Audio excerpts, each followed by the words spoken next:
Bespoke radio for the masses. Headline edition, July 8, 1947. The Army Air Forces has announced that a flying disc has been found and is now in the possession of the Army. If the game is rigged, change the game. Game changer. I occasionally think how quickly our differences worldwide would vanish if we were facing an alien threat from outside this world. This is Fade to Black with your host, Jimmy Church, on the Game Changer Radio Network and KGRA, the Global Radio Alliance. I need your help to get to the year 1985. You're listening to Fade to Black with Jimmy Church on the Game Changer Network. All right, what up? Fade to Black, Bespoke Radio for the masses. Yeah, man. Today's Tuesday, June 13th, 163 days into the new year, just 202 days left. We are live from a bunker somewhere in downtown Burbank, California, and I would like to welcome everybody listening all around the world, all across the United States, hither and thither, to and fro, back and forth, up and down, east and west, north and south, far and near.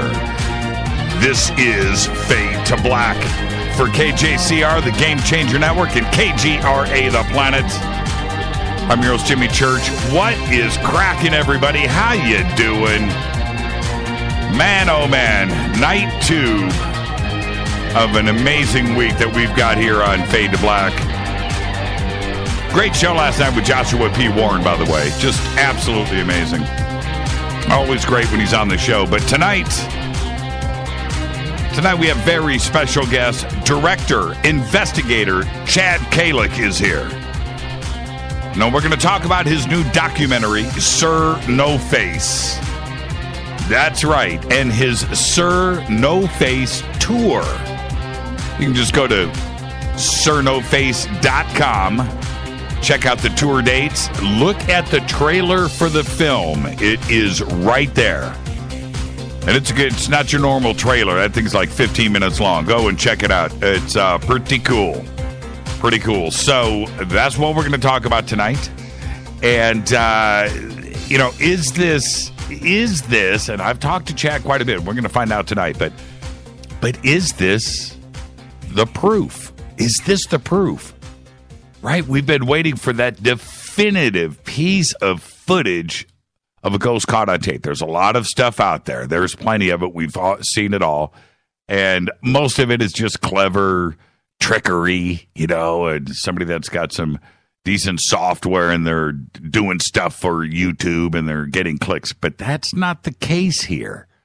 Okay? So the film is called Sir NoFace. It's a documentary. And like I said, go check out the trailer right now at sirnoface.com.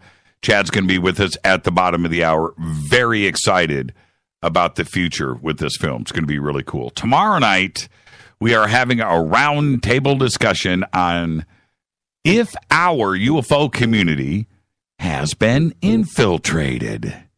That's right. We're going to do that tomorrow night. We have 10 guests lined up and the very best of the best and pretty exciting stuff. So just stay tuned. It's going to be a lively show tomorrow night. Thursday night, by the way, is another Fader Night with John Rappaport and his No More Fake Newsroom live, followed by open lines all night long, taking your phone calls like we do every Thursday night. Open lines, Fader Night. Follow us on Twitter at JChurchRadio, Facebook, YouTube. Just go to the website, jimmychurchradio.com. Follow, like, and subscribe. You know what to do. Go and do it now. If you're going to hang out tonight in Twitter, that is hashtag F2B. And if you have any questions or comments on the show tonight, hit us right there at hashtag F2BQ, which is Fade to Black Questions. Easy enough. Okay, you can email throughout the show. I get to as many as I can. Jimmy at jimmychurchradio.com. Breaking news today. American college student Otto Warmbier was released after 17 months of detention in North Korea. He is expected to arrive at the University of Cincinnati Medical Center late today. He should have arrived right before showtime. We were waiting for confirmation on that. He should have arrived right about now. He had been in a coma for over a year, and this is according to his parents. He returns to the U.S. as questions, swirl about his health and what happened to him while he was detained by the North Korean government. He's 22 years old, and he contracted botulism last year and slipped into a coma after taking a sleeping pill. And this is all according to North Korea, so we won't really know until he comes out of this coma.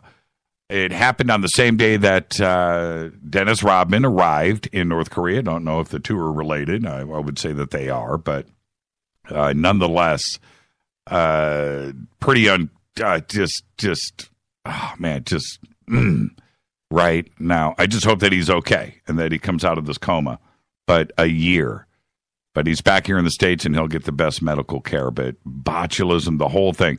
He was arrested at the airport. Now, I'm going off of my memory here, but I remember when it happened, and I talked about it on the show. He was in his hotel, and there was a banner, I believe, on a wall in the hotel, and he decided to, keep it as a souvenir.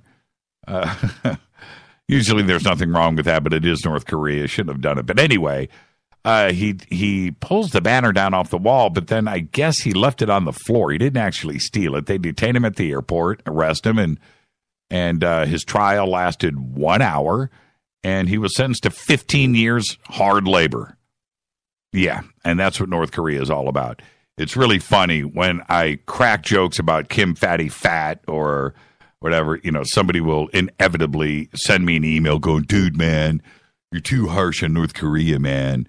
You don't know, man. You know what? You live here in the United States. The fact that you can even send me an email and run your mouth is, or run your keyboard is proof that this is a cool country. And if you don't like what I have to say about Kim Fatty Fat, fly to Beijing, go to Pyongyang, and enjoy your life. They will love to have you there. And if you need help with a plane ticket, let me know. But it's harsh, man. This country, the beautiful thing about the United States is the United States. We have issues here. We do. And I admit to all of those. But every time that I say how great this country is, somebody will shoot me an email from Europe or another country and go, dude, you Americans think you've got it great. Well, you know what? That's not even the point. If you live wherever you are, that country, you're supposed to think that your country is the greatest. I mean, that goes with the territory. I live here. But the difference between where I am sitting and how I comment is that I have been outside of this country. I have lived outside of this country, and I have seen how other countries are and live, and it's not good. Now, you look back into the United States from outside of the United States, and you wonder how anybody in the United States complains ever about anything. It's like we don't have a right. It is really that great here, and man. And so when you go to a country, it doesn't even matter, man, North Korea, but go to another country, go to Venezuela or Colombia or Paraguay or Honduras, man. I just go there and fart around. Do something and deal with the local police. Yeah. All right. You just don't goof around, man. You don't do it. And especially something like that in North Korea. I don't even know what you're thinking at that point. You're going to get in trouble. Now, 15 years of hard labor, that's ridiculous. Getting arrested at all is ridiculous. And contracting botulism and getting stuck in some Korean prison for a year in a coma, it's unbelievable. It's just beyond the realm. But nonetheless, he is back, and I just want to see him get healthy, and I want his parents to enjoy their son. Okay, so that's my take on that. Save your email. Let's move on. Don't forget to subscribe to our podcast, 670 archive shows, custom apps, Apple and Android, all platforms. Just $2 a month. Go to Jimmy Church Radio, click on the podcast banner. Or you can become a Fadernaut, go over to our membership area. Very simple. You get the Bunker Camp, commercial-free downloadable archives. We do drawings every single month. We give away stuff. You can even get autographed hats and T-shirts and whatever you want to do in our membership area. All right, so go and do that. Help support the show. This month, we're giving away a Life Change Tea care package. And trust me, you want to get on that. The only way to do it is go to our membership area and become a member. Do it today. Do check out all of our sponsors, Life Change Tea, Get the Tea, River Moon Coffee, and Studio Dome Speakers. Today is the last day for Studio Dome's Father's Day special, and it's good for yesterday and today. You get a free digital tape measure. It's the perfect gift for Dad, and all you have to do, it's thrown in the box. It's totally for free, and you get the SBB2 stereo system in the hard shell case, power supply cables, 2 SBB2s, Bluetooth stereo package. All you have to do is use the promo code DAD17, DAD17. All info is on the banner. The tape measure has a retail value of $29.99, right? But you get it for free. They throw it in the box just in time for Father's Day. Order it today. Click on their banners over at jimmychurchradio.com. Use the promo codes. It's right there, and you will get it in time for Father's Day. You give Dad the tape measure. You keep the stereo. That's what I'm talking about. I'll be speaking this Saturday at Disclosure Fest, the Mass Meditation Initiative, in downtown Los Angeles. That is Saturday, June 17th, at Los Angeles State Historic Park. Tickets are free. You just have to register over at disclosurefest.com. That's all you got to do, and we'll see you down there. I think I'm speaking at 12:15 on the main stage. Come down and hang out with us and join in on the mass meditation. There you go. Now, I will also be at ESETI Ranch for their July 4th Science, Spirit, and World Transformation Conference. So click on the banner over at jimmychurchradio.com for tickets and info. We'll see you up there. ESETI is a bucket list situation for us over here. And I know it is for you too. So come over, hang out with us. Night vision, the whole thing. It's going to be going on. Maybe we'll even cop a Bigfoot sighting. Mount Adams is right there. James Gilliland sent me a text yesterday. Oh, dude, man, we just videotaped a fleet. So I'm going to get that videotape here shortly. I cannot wait to see it. And we're going to be there that weekend, right before July 4th. I think July 4th is on Tuesday. So whatever that June 30th, 31st, 32nd, or however it works out of the dates, we'll be up there the weekend before. All right? Just go to jimmychurchradio.com, click on the banner. Let's get this show cracking. Today, happy birthday to Tim Allen. That's right. Today, he's 64. Starred in the documentary Galaxy Quest.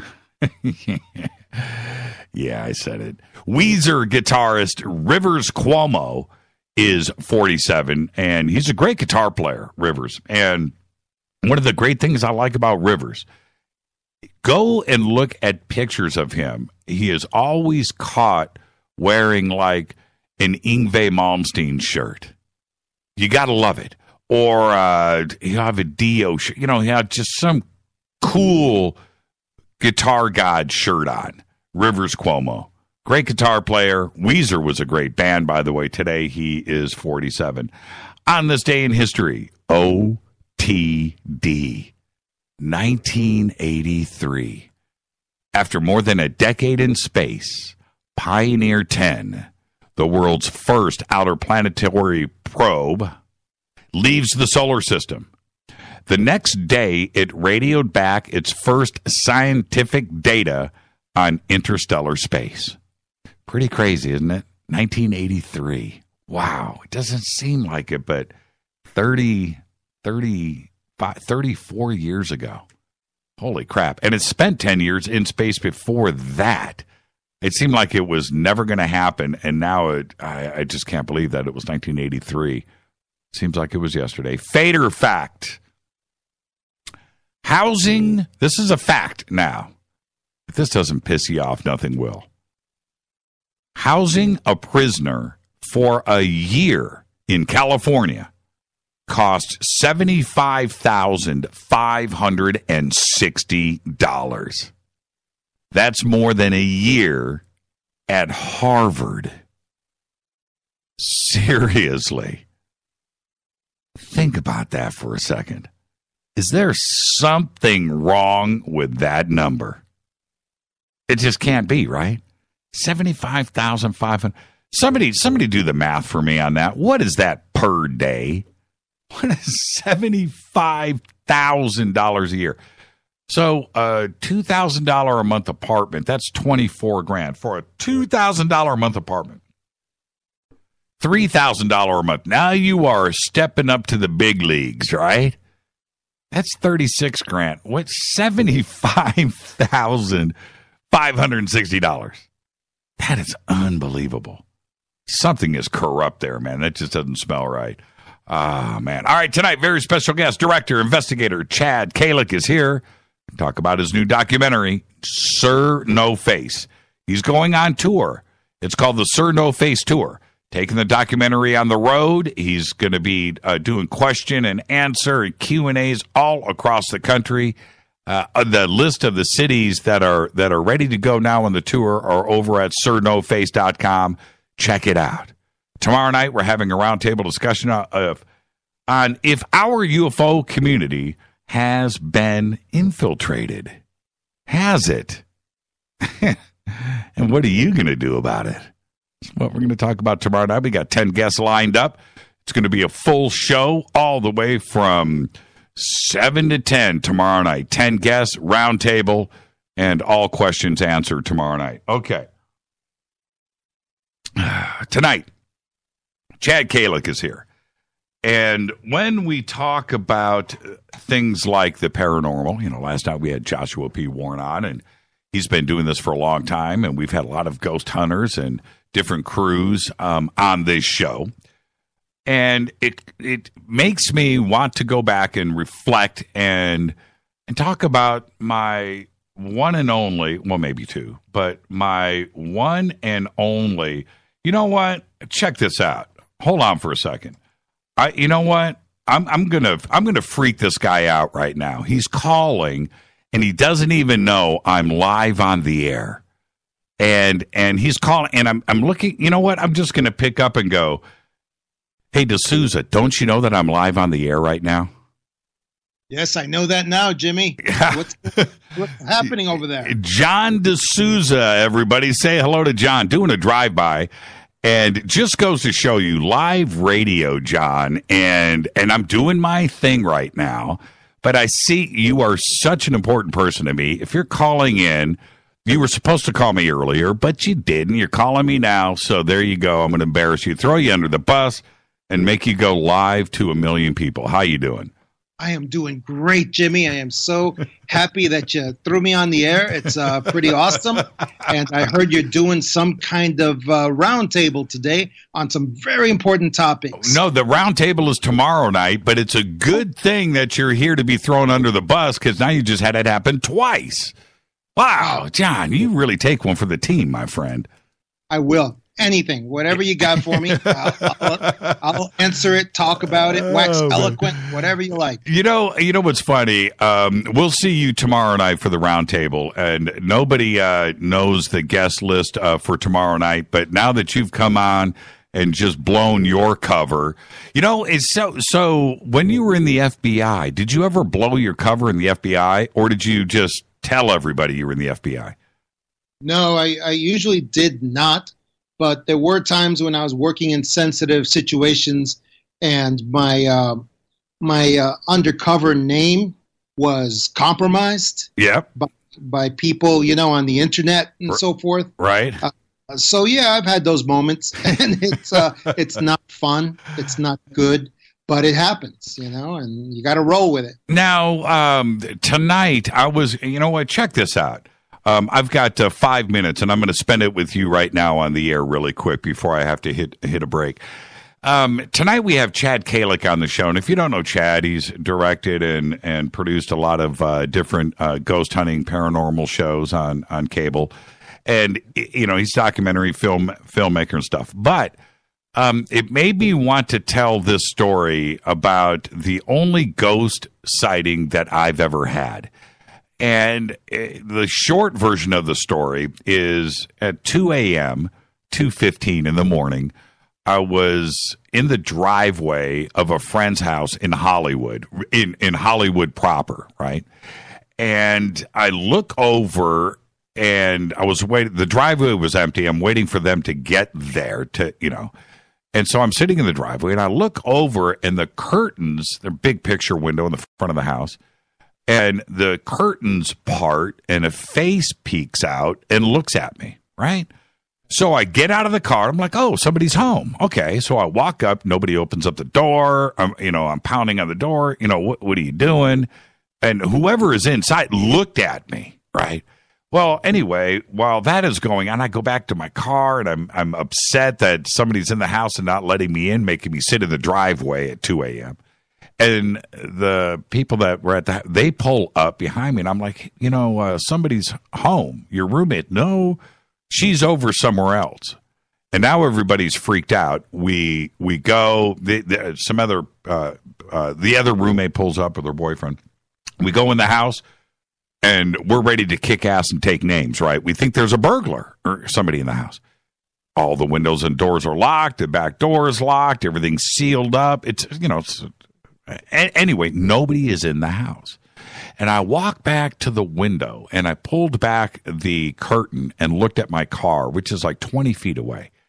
And I'm imagining this, what transpired. And I'm like, wait a minute, this curtain literally, and I freaked. And it's still to this day, it's unexplained. But that really happened. Have you ever had an experience like that? Have you ever seen a ghost? For real? Like, have you ever seen a ghost? Well, I did have a similar experience to that, but it was a shadow person experience where my wife is a petite lady. She has very unique dimensions, and I was in my bedroom looking in towards the closet, and I wasn't looking directly, but there was a woman in there rummaging through her clothing. But it was a grayish sort of shadow person, which I didn't realize until I called out to it several times. And I asked my wife, what are you doing in there? I need you to do something over here. What are you doing? And the person, whoever it was, just kept rummaging through my wife's clothing, which looked exactly like my wife, except I realized it was a grayish shadow kind of silhouette. What do you think? And eventually my wife calls out from the kitchen. Right. And I said, that wasn't you that whole time? And she says, no. And I look in there, I look directly at whatever it was, and of course it disappeared once I looked directly at it.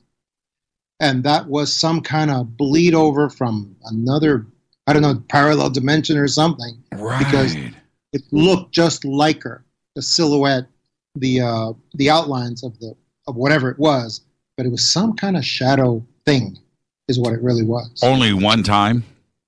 Only one time that happened, yes. Yeah, see, for me, only one time too. I didn't dig it.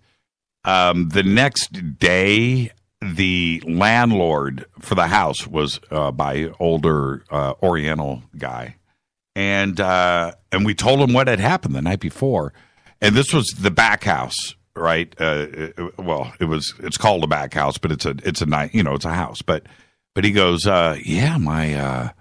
my son a couple of years ago committed suicide and lit himself on fire in front of the fireplace here, and that's why I can't rent the house out. And I was like, what did you just say? What? And I went and he goes, no, come on, I'll show you. And I'm like, no, it's cool, man. And I went and I looked through the back window and looked, and there it was, right in front of the fire, wooden floors, right in front of the fireplace, like a 10-foot black burnt circle. Yeah, man. And some things you just can't make up, right? That flipped me out. Now, are the two connected? It's two different houses. I don't know. But that was pretty trippy. That was, and he literally said he can't rent the house out. I'm like, no kidding. Man, fix that floor. I wonder if you have to disclose that, right? You go and rent a house. Do you have to disclose that? If they die, you are supposed to on the East Coast, you are. Yeah. I've often wondered about that. I mean, there must be deaths in a lot of homes, and do you have to disclose it? You know, and yeah, what do you do? Just tear the house down and build a new one? Yeah, that's bizarre. Well, John, we'll see you tomorrow night right here, my friend. I'll talk to you tomorrow during the day. But until then, keep one eye open tonight because we're going to have a really cool ghost show. And I think you should listen to it as we depart here and check out the show tonight. It's going to be really cool. Cool. Jimmy, thanks. John DeSouza, everybody, doing a drive-by. Thank you, John. We'll see you tomorrow. There you go, John DeSouza. Doing a drive-by. All right, I'm going to get out of here. Tonight, our guest is director, investigator, Chad Calek. We're going to be talking about his new documentary, NoFace, all night tonight. Stay right there. I'll be right back.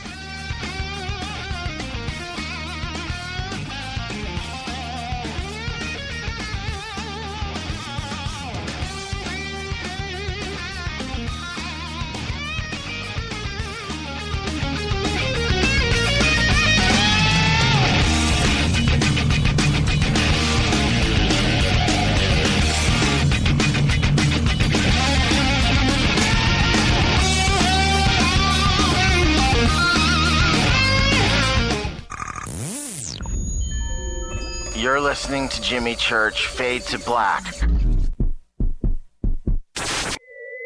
Fade to Black will now pause for alien identification.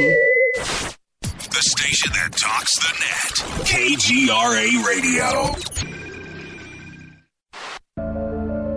When you take the beans from Central America with dashes of Indonesian and African mixed in and then roasted to the dark side of Fade to Black, you create the ultimate brew of fringe. Introducing the Fade to Black blend from Rivermoon Coffee. Yes, Rivermoon's darkest customized roast was created for the love of Fade to Black. The alchemy of masterful roasting and smoking the beans is in every sip of this full-bodied dark Java. I need my coffee dark, deep, with distinct bittersweet chocolate highlights, just like the bunker. Leaning further into the darkness of the roast is Fade to Black blend from Rivermoon Coffee. Just click on the banner at jimmychurchradio.com and use the promo code F2BBLEND for 15% off of your order today. Go Beckley Teppy. Hi, folks. Let's wind the clocks back 60 years. Food was different. Food provided health and nutrition, and using supplements was minimal. Unfortunately, now we have chemicals, GMOs, herbicides, and pesticides that can be quite lethal in the name of our food supply and, of course, the ever-loving dollar. Supplementing our diets can be very important to stay healthy. Cleansing from daily intruders to the body might be critical. Live strong and take charge. Log on to getthetea.com. Our herbal tea is a great way to cleanse from intruders. Our supplements is a great way to maintain and improve your health. When your health is not up to par, go to getthetea.com. No GMOs, no fillers, and organic, and very helpful in keeping you at the top of your game. Life is too short to feel, you know what I mean. Stay in the game, at the top of your game with getthetea.com. That's getthetea.com. Again, getthetea.com. 9 out of 10 geneticists agree. Fade to Black is not your father's radio show on the Game Changer Radio Network and KGRA, the planet. Win big with KGRA this summer. Tickets and hotel accommodations to the biggest conferences, autographed books and DVDs, chances to win all-inclusive conference cruises, and private dinners with your favorite KGRA hosts. Click the contest tab at kgraradio.com for your chance to win big this summer. Your contact for the best alternative talk radio on the planet. kgraradio.com. Hi, this is Rob Reiner from Anvil, and you're listening to JimmyChurchRadio.com. What's up? I'm Chris. What up? This is Kyle Massey, and you're listening to Jimmy Church Radio.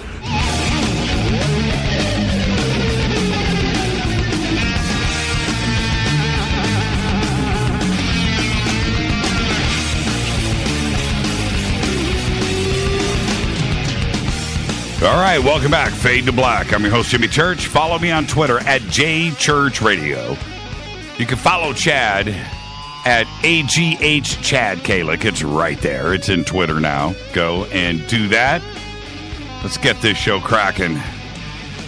Chad Calek is the director and producer of the American Ghost Hunter documentary, which chronicled the Calek family's 20-year battle with the paranormal, including Calek's attempt to determine if his own mother's alleged possession issues were an authentic or merely a case of mistaken mental illness. American Ghost Hunter would become the only independent paranormal documentary to ever claim the #1 chart position as the #1 watched movie in America on Hulu, and is currently the #3 most watched paranormal film of all time on Hulu. He spent over 25 years investigating the world's most haunted locations in search of answers to the bizarre, the mysterious, and the unexplained. Although known for capturing some of the most compelling evidence in the history of the paranormal field, he has also developed a reputation as a staunch debunker who has discovered rational explanations to many of the world's most famous paranormal legends. He was the co-star and director of A&E's hit reality series Paranormal State, and his on-screen popularity led to A&E producing the spin-off special entitled The Ghost Prophecies. His newest is NoFace. It's a documentary which chronicles the Australian government-sanctioned paranormal investigation that led to the filming of a full-body apparition. Now, which, for the first time in history, could be what may be the thing, the moment, that definitely proves the existence of ghosts. His website is sirnoface.com, and I would like to welcome for the first time to Fade to Black, Chad Calek. Chad, good evening. Jimmy, good evening. That was a wonderful intro. Thank you so much, my friend. Yeah, thank you, Chad. And now, this is what's really cool, Chad. You get the first-time guest disclaimer. Now, the next time you're on the show, the next time you're on the show, you don't get it, but you're going to get it now, which is this. It's just you and me sitting on my couch talking as friends. Where the conversation starts, it starts. Where it ends, but we're going to end as friends. You ready to go? Yes, sir. Yes, sir. 100%. Oh, man. Okay, Chad, before we jump into NoFace, and the trailer is, I don't use foul language, but I'm going to say this, pretty badass, man. It really sets the tone. Lots of foul language in that trailer, too. I was like, wow, okay. Yeah, it was an intense process making the film. As you could see from people's responses that have seen it, it affects them in a very heavy way. And in all of my films, I like to keep things uncensored, just because I like to capture that accurate emotion of what's going on. Now, so that's why you hear a little bit of that. Yeah. Now, you've been part of this paranormal phenomenon that is reality TV. I'm addicted to it. I will do any Paranormal State, Ghost Adventures, Ghost Hunters marathon. Dude, I am there, right? I will just do it. And I love the stuff. Now, you're part of that phenomenon. What do you think is going on with that? Is it advertiser driven because they know that they're going to attract the audience, or is the audience starving for this? What is driving this? We have ghost hunting 24 hours a day on 3 channels, 7 days a week. I think it's a couple things. I've been asked. It's a great question, and I've been asked it a couple times. I think, pardon me. I think there's two main things I think led to the phenomena of the pop culture ghost hunting television show. First and foremost, I think the bottom line is a lot of people have experiences. Monash University in Australia and the U.S. Gallup poll both did independent studies 3 years apart, and they both concluded that somewhere in the area of 70 to 74% of people living today in the world had either had a paranormal experience or they believed, certainly in the possibility of a number of different paranormal categories. So the belief is super high. And I think the thing that really kind of made Hollywood aware of that interest is the web. The web, it gave everybody the right to be anonymous in the beginning and talk about their fascination with things. You can, go to YouTube and put a fake name in and upload your ghost videos, and then, people that are school teachers by day will be searching YouTube at night to, foster their interest in ghost videos. And Hollywood watches the web, and they have for some time. And they realized that there's a lot of interest, a lot of sub-pages, web pages, websites. And this goes back to, in the beginning of the ghost hunters, when they were first on. And, the web makes it where people can communicate. They can share their thoughts and ideas. And when I was growing up, I couldn't speak about the things that I was experiencing. Where once there was a television show that popped through, which you got to give a lot of credit to the ghost hunters in their first couple seasons. Once it became a hip, cool thing, the floodgates were open. And Hollywood's very good at seeing, that was cool, that worked, let's get a dozen more of those. Thankfully I was a part of, Paranormal State, which is, I think most people would say that there were probably three really big ones in the beginning, which would be us, our Paranormal State, and Ghost Adventures and Ghost Hunters. Right. So, yeah, I was definitely a part of it. Now, let's. I want to go back to your childhood for a second because that's a very important part of what you are. But I'll say this though: Paranormal State freaked me out. Now, the way that it was done, it was correct in the setup and the paranormal side of it. Whose idea was it to have that kind of format? Because it was a different version of everything else that was out there. Well, what's really weird is I didn't come in until season 2. So I was involved from season 2 until what they termed as season 6. So I don't know who the creator of that documentary style was, but what I did love about it, and I had been approached by many different shows that were in the works or were ongoing, and I had turned at least 2 of them down before I got the offer to appear on Paranormal State. And at that time, I was actually, believe it or not, I was working with Steven Spielberg developing a paranormal online reality show, which is pretty crazy, when I was invited over to join Paranormal State. The reason I agreed to do Paranormal State is because unlike the other shows that I saw out there, it was more about the families and the afflicted and the haunted and less about the building. Right. And I coming from a family that had dealt with hauntings and individuals that were haunted, that seemed like something I was so familiar with. It would just be something I could step into and not have any problems whatsoever, as far as comfortability, just because I had lived it and seen it, and I truly did want to help if I could. So, but I'm not sure who made the concept, but I enjoyed the concept. I enjoyed it a lot, especially as a filmmaker. Now, which I eventually directed the last 2 seasons of it. That's right. And again, it also had a look and feel too, as well, that I thought separated it from everything else. Ghost Hunters Great show, cool format, Ghost Adventures. Look, man, Zach is Zach. He's created an empire, and I consider that more entertainment than I do anything else. But it's absolutely fun to watch. But let's talk about you growing up. Every time I ask a guest that, they always, and I don't know why, because I have the same answer, Chad. It's really funny. When I get interviewed, I will have the same answer that I get from everybody else. They always reference their mom. It doesn't matter who's on the show. They never talk about their dad. I don't know why. Neither do I. For me, it was my mom.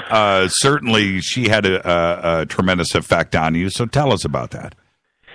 Mine actually did start with my dad.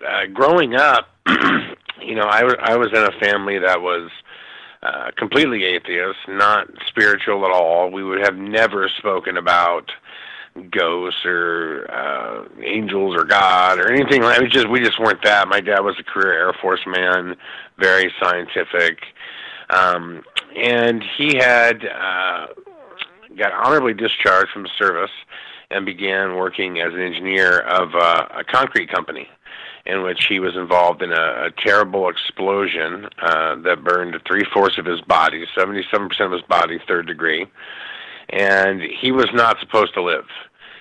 In fact, the doctors, this is well chronicled in the American Ghost Hunter documentary, but the doctors had taken us twice to say our goodbyes, to tell us that he was not going to live through the night.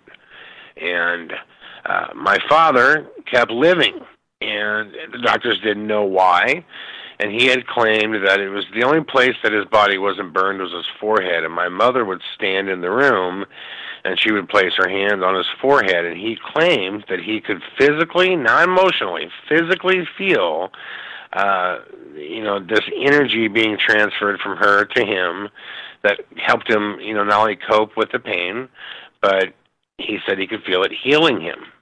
And he later, gave the praise to God and to what he deemed to be Jesus Christ as what saved him. Now, I can't say that made me believe in either, but what I did believe in is that he believed in something. And, somehow he, was living when he shouldn't. And that was my first kind of maybe there is something else, whatever that is. I don't know. How old were you? How old were you? At that time, I was 10 years old. That'll have an effect on you, sure. Yes. No, it was very, shocking.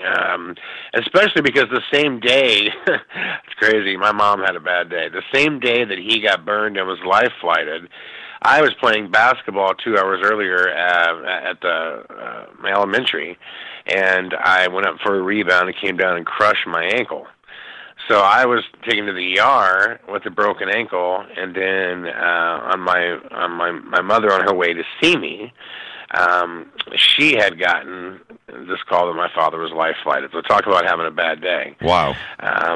Pretty amazing. So, but after my father recovered, he had really thick scar tissue, and we lived in southern Texas at this time, and with it being as hot as it is, you couldn't live in that climate because scar tissue doesn't sweat. So he'd be at very high risk of having a heat stroke in a climate like that. So he moved back to the Omaha, Nebraska area. That's where his family was from, which, that area of southwestern Iowa and eastern Nebraska is pretty much 9 months of winter. It's just a much cooler climate than the southern Texas. So we moved back there, and, my parents, my father was looking for a house kind of away from the hustle and bustle of the city. And they came up, across this old house that was beautiful, massive house, 3 stories with a 2-story garage, and it was dirt cheap. I mean, and they couldn't figure out why it was so cheap because it was so beautiful. And they got there, and the owner was very upfront about the fact that he believed it to be haunted. And the previous family sold it because they believed it to be haunted. Us not believing in that, we didn't care. We thought these people are crazy. Good deal. You know, right, good deal, whatever. Right. And so, you know, to make a very long story short, you know, slowly but surely, well, first off, about a year after we moved in, my mom, you know, wanted to be a mother again, and she wasn't physically able to have children, so my parents adopted a little girl, and her name was Katie, her name is Katie, and so one night I'm sleeping, and it's 3 a.m, and I feel someone pushing my door open, and I'm like, you know, what is going on? And it's my little sister saying that a green hand was coming out of the wall, and that it was trying to tuck her in. Now, wait, right there. Let me stop you really quick. Yep. How old was she, and how old were you? She was 3 at that time, and at that time I was 12. Man. Okay. Yeah, right. Mm-hmm. Okay. Oh, what happened? Well, keep that green hand story in your mind. We'll come back to that later. It's going to really kind of freak you out. But not a problem, Chad. Well, that was the first time anything bizarre had ever happened. I'm looking at my adopted little half Mexican, half Indian sister, and I know she's not lying to me, but I'm thinking she had a nightmare, or she's spooked out, whatever it may be. So she goes back to bed. As time goes on, I had a very, very, very open family. We could openly swear. We can openly. We just didn't. My parents would talk about anything in front of us, and we were urged to be open with them about any way we felt and talk about any subject. So it would be very weird and out of place for my parents to leave the room to have a conversation, and I mean about anything. I just started noticing over time that they would leave the room, and I would hear them whispering about things, and you know, finally I confronted them and just said, you know, what is going on? You know, why are you guys, you know, leaving the room and whispering? And they essentially said there are strange things going on in this house. Things are moving, you know, my dad said he had woken up to a black figure hovering above him. You know, my mother had claimed that she was being physically attacked, that things were scratching her and, you know, pulling on her hair, and that objects were being thrown at her. And I had seen none of this. Nothing. So I honestly thought, like, are they both doing the same drugs? Like, well, you know, what is going on here? Like, how are they both going crazy at the same time? Because this is not happening. I'm not seeing it happen. My brother at that time had not seen anything happen yet, in which eventually he had his own experiences on his own, and he became a believer.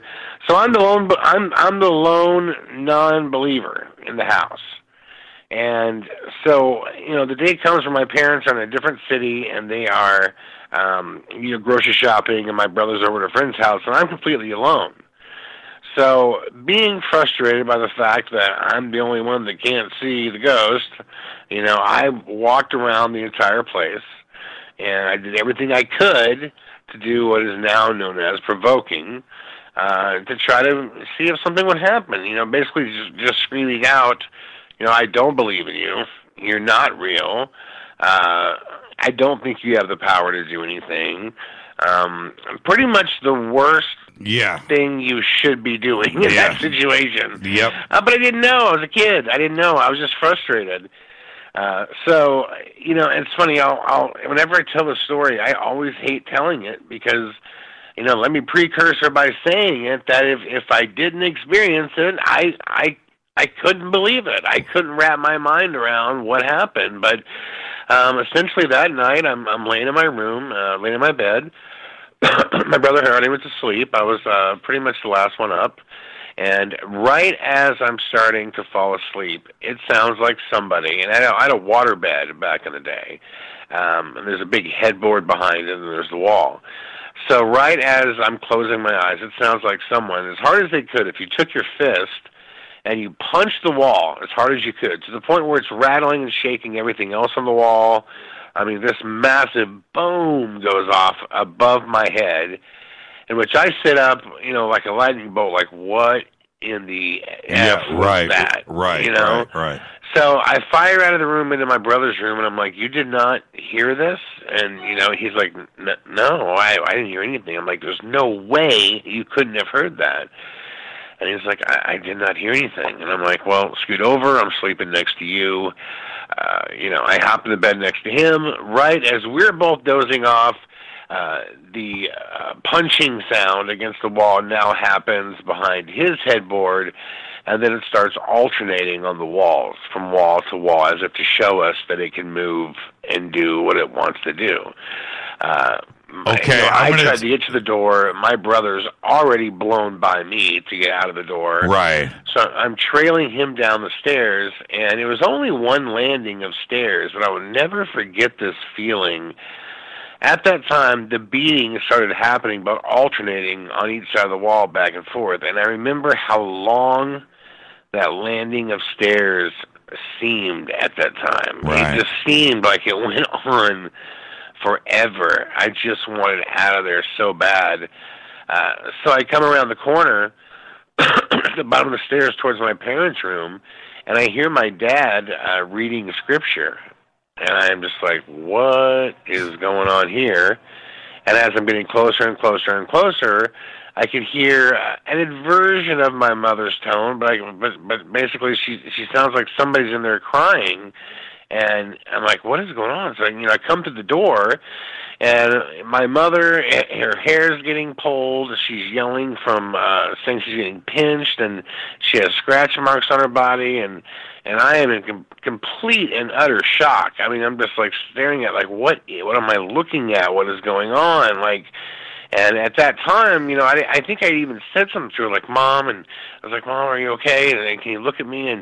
And she just sits up like a lightning bolt, just stiff as a board, and says, I'm going to get you, boy, and lunges with both of her hands towards my throat, which was obviously traumatic for me, especially when I'm looking into her eyes, and it is my mother's face, like as far as the contours of it, but it clearly was not. It's the only way I can describe it. It clearly wasn't her. And I was terrified. I cocked back to actually, it's embarrassing to say this now, but I cocked back to punch her because I was just so terrified at the time, and I didn't know. And this thing that looked like my mom but wasn't my mom was telling me, I'm going to get you, boy. And I felt threatened. And my brother at that time grabbed me and dragged me from their room into the adjacent living room, in which my father kept reading the scripture and kept, you know, yelling. But he's yelling at me, also saying, "Chad, don't give in to don't give in to it. You can't, hate your mother." And it's madness like going on at that time. And then suddenly, my mother comes out of whatever she was in, and she's not very aware of what's happening in the room.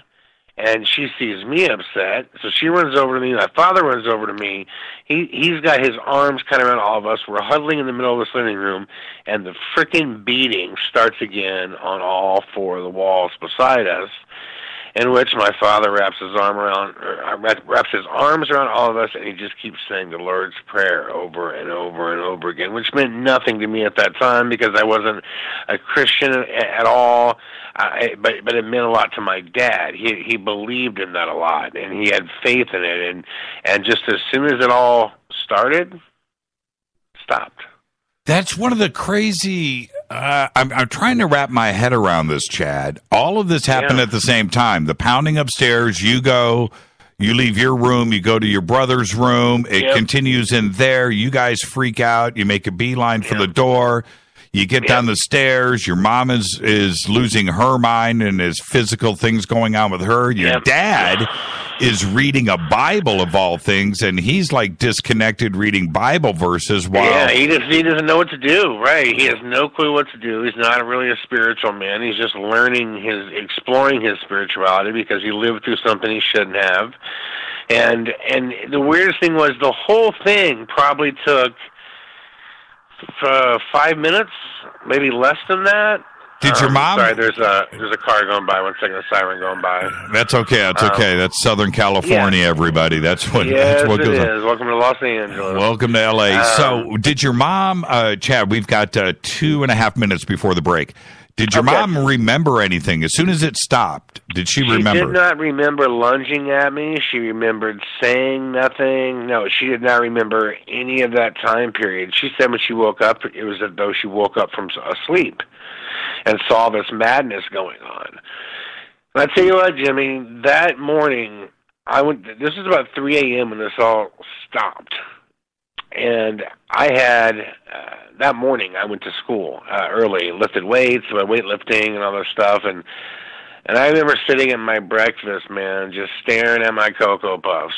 Right. It was the loneliest bowl of cereal I ever had. And my good friend is like, Chad. And I look up, and he's like, dude, where are you right now? And I was just staring. I hadn't eaten anything. And what I remember, it was just, what do you say?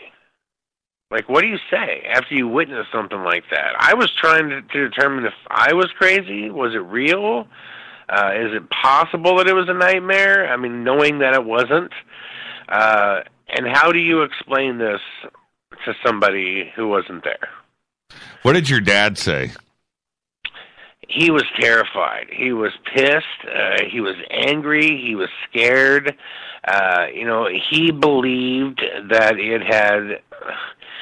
He believed it had something to do with him and his, newfound acceptance of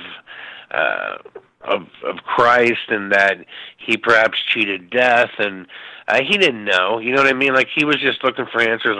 And that might sound weird for somebody on the outside to hear that, but when you go through something like that, you're reaching for straws. You don't know. You don't know what anything can cause that. You don't even know what you just experienced. It sounds like at this point too, you guys were probably thinking you paid too much for the house. Oh yeah, no, we definitely wanted out of the house, and they tried to sell the house for a long time, and they had a couple visitors, which both of them, upon entering the house, immediately had things thrown. One person, I believe, said they saw a black figure moving from one room to the other, and they were out the door. Of course, they didn't want to buy it. And then a small town, then the word spreads regionally that something weird is going on. They couldn't sell the home. They tried everything they could. Yeah, and see, these days, we got to take a break right here. These days, you could actually sell the house now for a premium. Right. No kidding. Our guest tonight, Chad Calek. This is Fade to Black. We're going to be talking about his new documentary, Sir NoFace. Go to sirnoface.com. Check out the trailer. And his tour dates are posted. We'll talk about all of that with Chad right after this short break. Stay with us.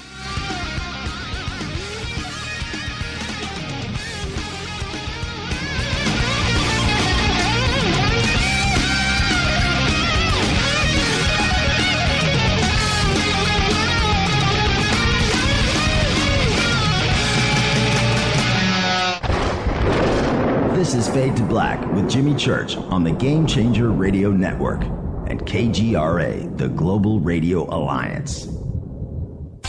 This is KGRA Digital Broadcasting Station, Salt Lake City, Utah, Van Buren, Arkansas. Hello, I'm Katie, and you're listening to my main man, Jimmy Church, on jimmychurchradio.com.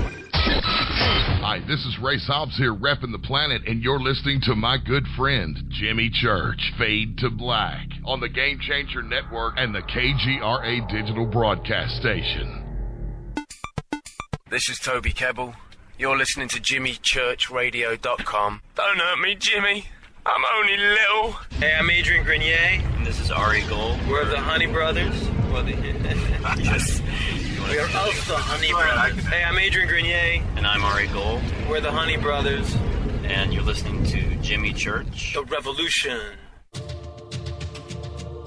Ancient Life Oil. Life-changing, the real oil. CBD is truly ancient life oil from the source. This oil has no psychoactive effect and is also legal in all 50 states. When you're healthy, you're happy. The truth about this wonderful plant is that it wants to give back to mankind life, longevity, and happiness. Ancient Life Oil are golden grade, all organic, non-GMO, and infused with high-quality liquid coconut oil. It's simple. Just go to ancientlifeoil.com today.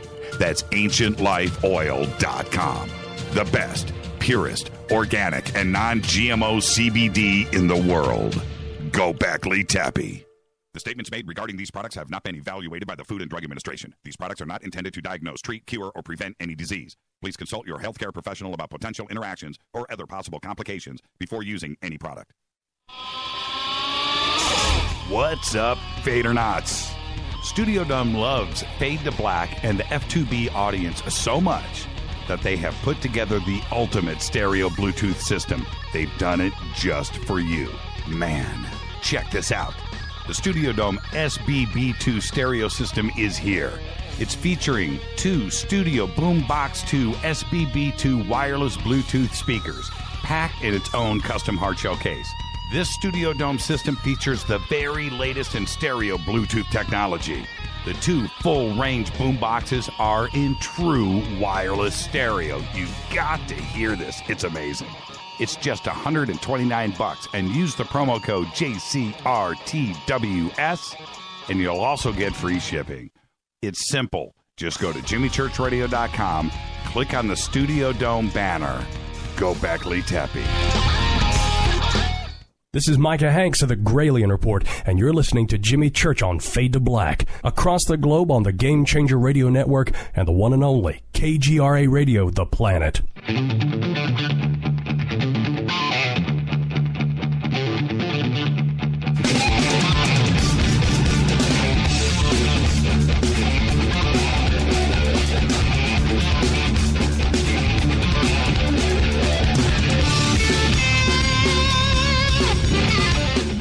Welcome back, Fade to Black. I'm your host, Jimmy Church. Follow me on Twitter at JChurchRadio. You can follow Chad at AGH Chad Calek.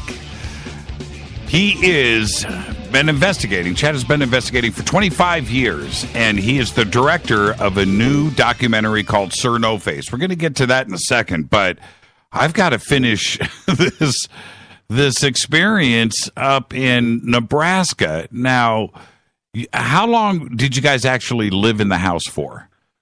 It was actually, I was 12 when I moved in, and it was just before my 12th birthday, and I went to college, obviously, when I was 18. So I lived there for 6 years, and my parents lived there for another 5. So they did 11 in that house, and I went from college off to Los Angeles, where I've been ever since. Did the events of that night that you've just told us about, did they continue with that kind of intensity? Oh, yeah. Oh, definitely. That was the start of it all. That was the first night I had ever experienced anything. So I went from experiencing nothing to that. Yeah, full which tilt. Which was, right, like just full tilt. I mean, it was a profound, life-changing event that, set me on a path for sure. I always say that I never chose to be involved in the paranormal. I very much feel like it chose me. It was not I can't stress enough how much that wasn't a part of our world. Anything spiritual or, paranormal or anything like that. It just wasn't a part of our world. And after something like that happens to you, and again, I realize how insane the story sounds, but I lived it. This happened, and I can't undo that it happened. Who lives in the house change, now? It is an old friend of my brother's that he went to school with her, and she now lives in the home. And, nothing has happened to her in the home, but as we learn and discover in American Ghost Hunter, the primary issue that was going on is whatever was there connected and attached itself to my mother. And when my parents moved, they told me for a long period of time, like 9 years, they told me that everything had stopped once they moved. So when I initially went back to film American Ghost Hunter, that was just to essentially try to retell the story of my childhood, having no idea that it was still going on, right, just in a different place. Yeah, I remember in the documentary, or in American Ghost Hunter, help me out here. My memory, the first time that I saw it, there was the history of the house before that you bring out in the documentary. Who built the house? And it's a cool-looking house, by the way. Yeah, it was, oh my gosh, Alfers, a guy named Herb Alfers. The house was 102 years old. And it was built by a gentleman, a guy that built the house, and he died in the house. His wife and baby also died. The baby died of SIDS, and the wife died to a complication during a stillborn childbirth later. So there were confirmed deaths in the house, but I don't believe that had anything to do with the haunting. Ultimately, there could have been a spirit there from that, but the entire region suffers from negative hauntings, which I believe has a lot to do with the fact that it's all Potawatomi Indian burial ground, which is specifically known for shallow graves. Right. And the Potawatomi were very much like the Tibetan monks, where they wouldn't fight, but they wouldn't conform. Mm-hmm. So they would just allow themselves to be slaughtered. With the belief that they had two gods that they believed in. One was very much like our Christian God. The other one would have been like our Satan, but they actually prayed to him and revered him because he would carry out their vengeance. And as we've kind of learned from past cases, it isn't necessarily, you don't necessarily have to believe in something for it to be real if it believes in you. And I think that there's a lot of unatoned tragedy in the area. And for those people who have also suffered an unatoned tragedy and have kind of a rip and a way in, what's more evil than attaching to the weak and the wounded for darkness to do that? And I think that's kind of what happened with my mother is she did the wrong thing for the right reason, and we suffered greatly for it. Now, besides your own home, you've been in a lot of other, haunted places. Sure. What else has terrified you?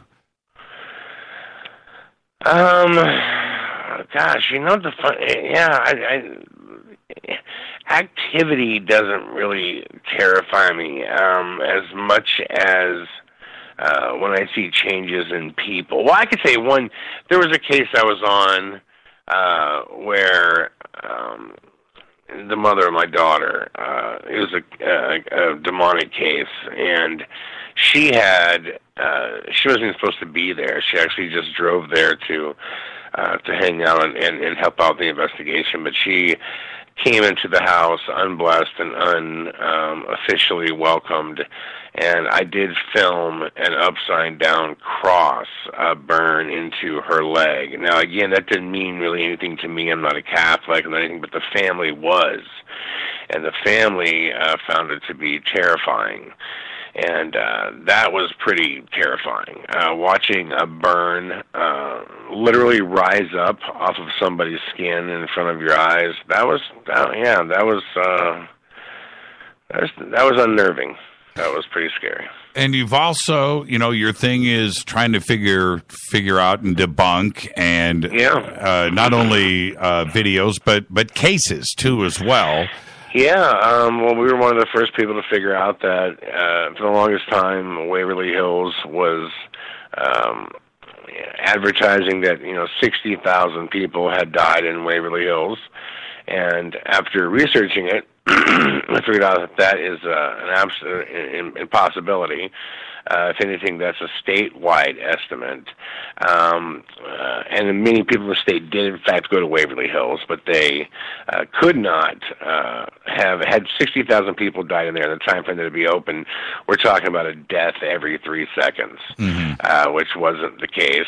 But most notoriously, the one that we debunked is supposedly there is a nurse who was hung in a room on the fifth floor of the Waverly Hills Sanatorium, and we figured out that that couldn't have been true because the supposed bedroom that she was hung in was not a bedroom, nor was there any record of her working there, but it was actually it was a closet where they say was a bedroom, and it wasn't, which we figured that out. We also found out she was never employed there. So, we do a lot of history and research on places that we go to make sure that we know if it's even possible, if the legend is even possible that it could be true. Why spend your time hunting something unless you know it has a potential to be real? Well, Waverly, do that research. Waverly, no matter what, looks absolutely creepy and haunted, and I would. And it truly is haunted, without question. I mean, it truly is haunted. I would never spend the night there, ever. I would just, not even with you. No. Yeah, no. And I've spent, I think, an exorbitant amount of time there, and it is haunted. But it's one of those places, because it's so visually stunning, that the legend and lore just grows out of control. Right. And you got to kind of get back to what is the truth about the place. Have you ever been to, what's the hospital here in L.A.? Loma Linda. What's the haunted hospital here? Linda Vista. Linda Vista. Have you ever been there? Yes, sir. I have, and actually in 2 different incarnations of it. I've been there when it was when they were turning it into apartments. Right. During that kind of stage, and years ago I went there when it was still kind of a broken down hospital. And, both times I didn't capture anything on film that was overtly crazy, but there was definitely weird stuff going on. There was definitely, when we were there specifically, we kept hearing the same voice that seemed to be calling to us, and kind of like a whisper yell from different areas of the place, to the degree that we thought someone was truly in there, that someone had broken in there and messing with us. Where they determined that wasn't the case. But yeah, that place has many, many, many tales, specifically of people that had nothing to do with the paranormal community and just rented the rooms out when the hospital turned it into apartments. So people would move in and just have the most crazy, intense, experiences there, and they wonder why. Well, you're turning a terrible old mental asylum into apartments. That's what's going to happen. Yeah, right. And it just looks creepy too, as well, especially the first version of it. Now, when it comes to, I want to jump to Sir NoFace because we've got so much to talk about this. I don't even know where to start. So maybe we should actually start in Australia. You're over in Australia, you're doing your thing, and you hook up with Craig. So let's kind of start there. How did you guys meet? Yeah, so I was in Australia, and I was on tour with a documentary of mine called A Blood Red Sky, which I'm going to make a big announcement about on Coast to Coast. Okay. So I'm over there, and Craig buys a VIP ticket. That's how I meet him.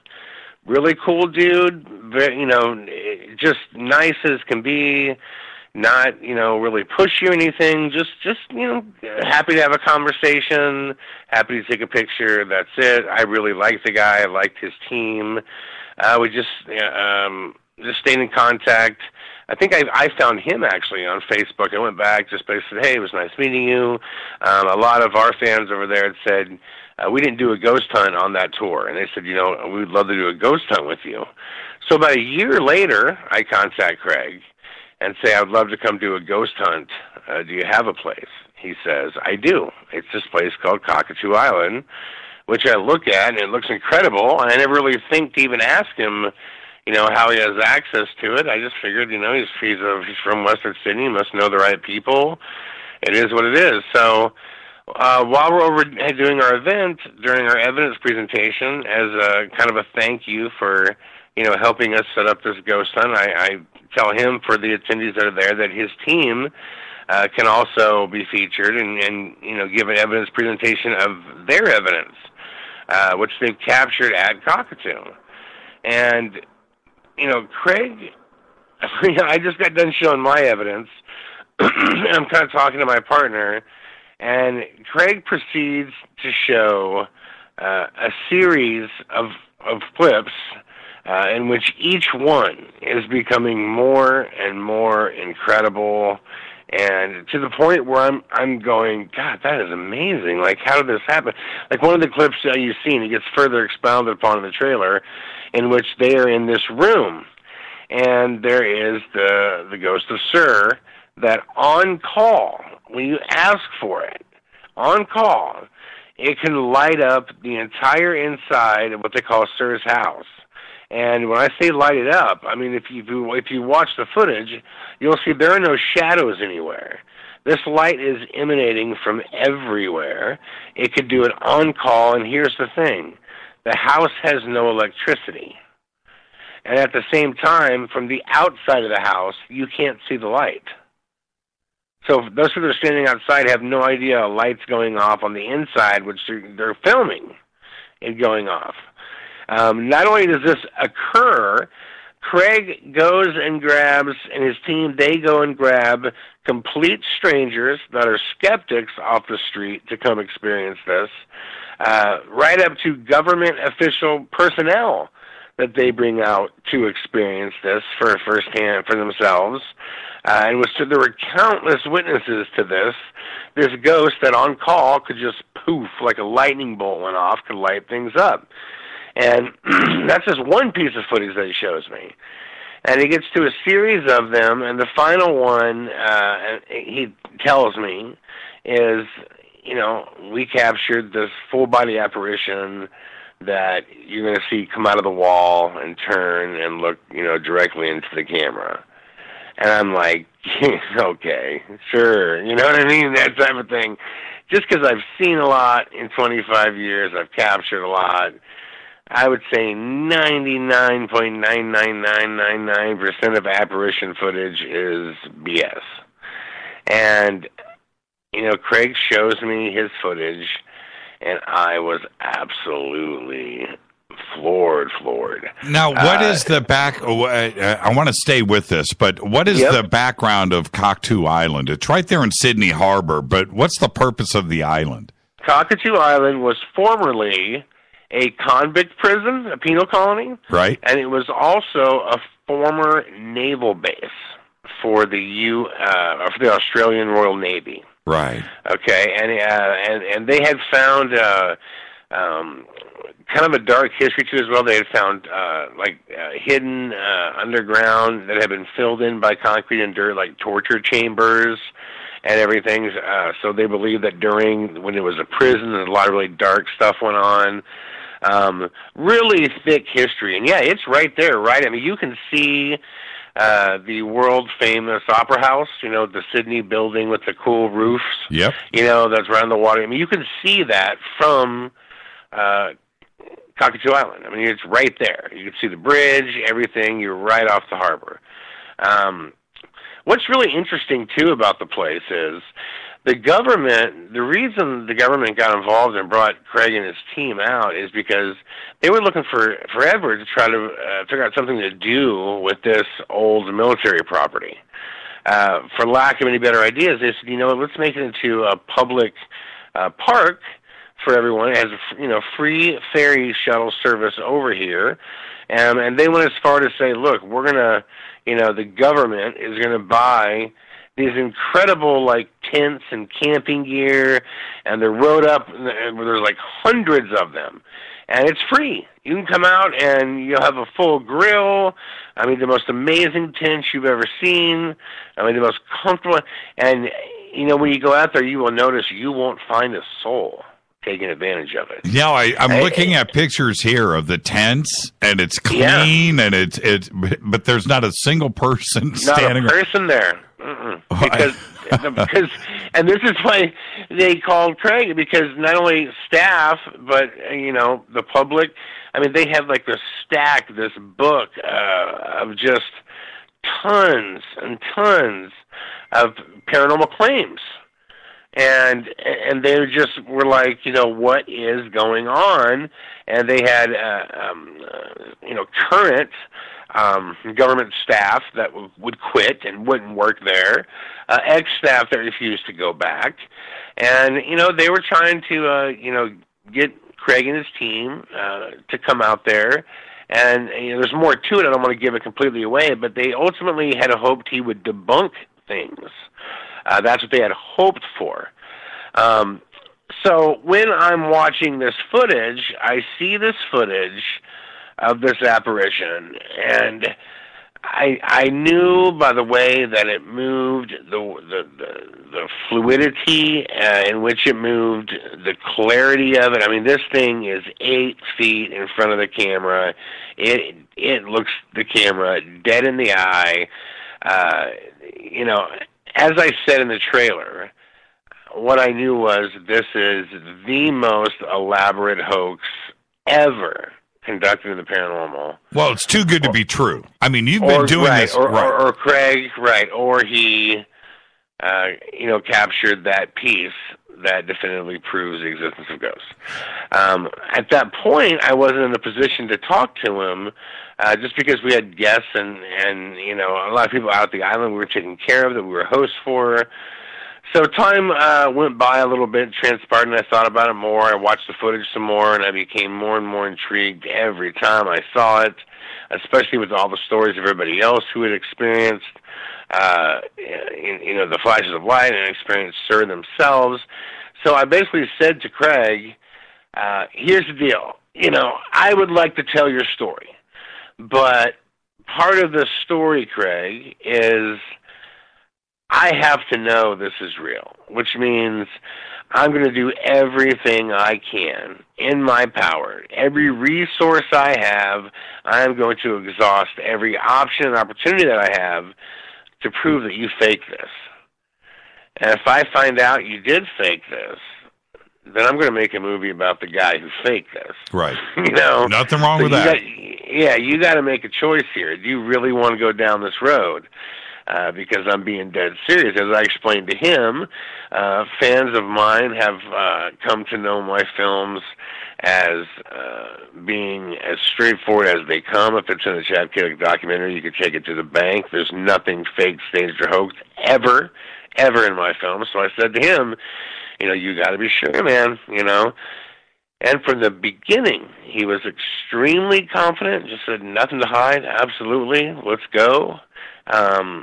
I said, listen, I'm going to jump into your life. I'm going to jump into your family situation. I'm going to go out to that island. I'm going to figure out every last detail that was going on that night. And, because there was two ways in my mind that it could have been faked. Either a being was there that was filmed, or it was CGI. And I had said to him, one of the top CGI experts in the world, the first guy that brought Transformers back to life, is a great friend of mine. He's going to take a look at this footage, and he's going to tell me if it's CGI or not. And at the same time, we had enough information, witnesses, and records, and everything to prove who was on the island that night, who could have been on the island, everything. And there's also another portion of this I don't want to give away, but something happens to make this ironclad that it couldn't have been a human being. And what building was it shot at on the island? It was shot at, we call it's known as the officers' quarters. We call it Sir's house. I'd have to be looking at the map to show you where it's at. But it is on the, it would be if I'm looking at a photo of it. I'm looking at it too as well. I'm looking at a map. On the south end, on the opposite end of where the ferry is, Right. You should see a white square building on the northeast corner. Not like you'll come up a hill on the south end. Right. There's this white square building with an open grassy area behind it. Is it okay? So there's the Memorial Park and there's the campground on the northeast side. It's past that. So it's past you keep going down to the south, and you'll see a road that wraps up. Yep, I'm looking at it. Yep, that road that wraps up right at the top of that hill to the right, that's Sir's house. Okay, got it. Yeah. Wow, man. Yeah, I mean, the short of all this is, after going through all of this, and you will see, I mean, how the steps that we go. Because here's the thing. To me, there was always two things that I had to figure out. Can he do it? Could he fake it? And by which method would he have faked it? Right. And is he the type of person that would fake? I mean, he's got kids. I mean, like would he put his reputation of himself, his family, like everybody on the line, knowing that if I found this out, what I do? So in order, to determine these things about people, you really have to dig in their lives. And he has, 9 members on his team. I dug into everything their experiences, what they did. This is such a fascinating documentary because so many people experience the same thing, and you could break them apart just like cops used to do, right? Put 2 people in different rooms and question them simultaneously, you know what I mean, and see if the same story comes out. And it didn't matter how many ways I asked different questions and tried to trip people up and try to do everything I could to get, it's just everything matched. And then when you get the analysis back and you look at this footage, the one thing that I can promise everybody, and the tour is, there's 30 cities, August 2nd through September 10th. Everybody go to NoFace.com, find out where it is at near you, because I promise you, this isn't, this is the real deal. I mean, this is it. This footage that he has, Jimmy, I'm telling you, this thing proves ghosts exist. All right, let's take a break right here. We're going to discuss the tour. I'm going to discuss the documentary. I want to talk about the trailer. I want to talk about the audience's reactions. Yeah. All of that is absolutely tremendous. We'll do all of that and more when we come back. Our guest tonight, Chad Calek. The film is Sir NoFace. We'll be right back.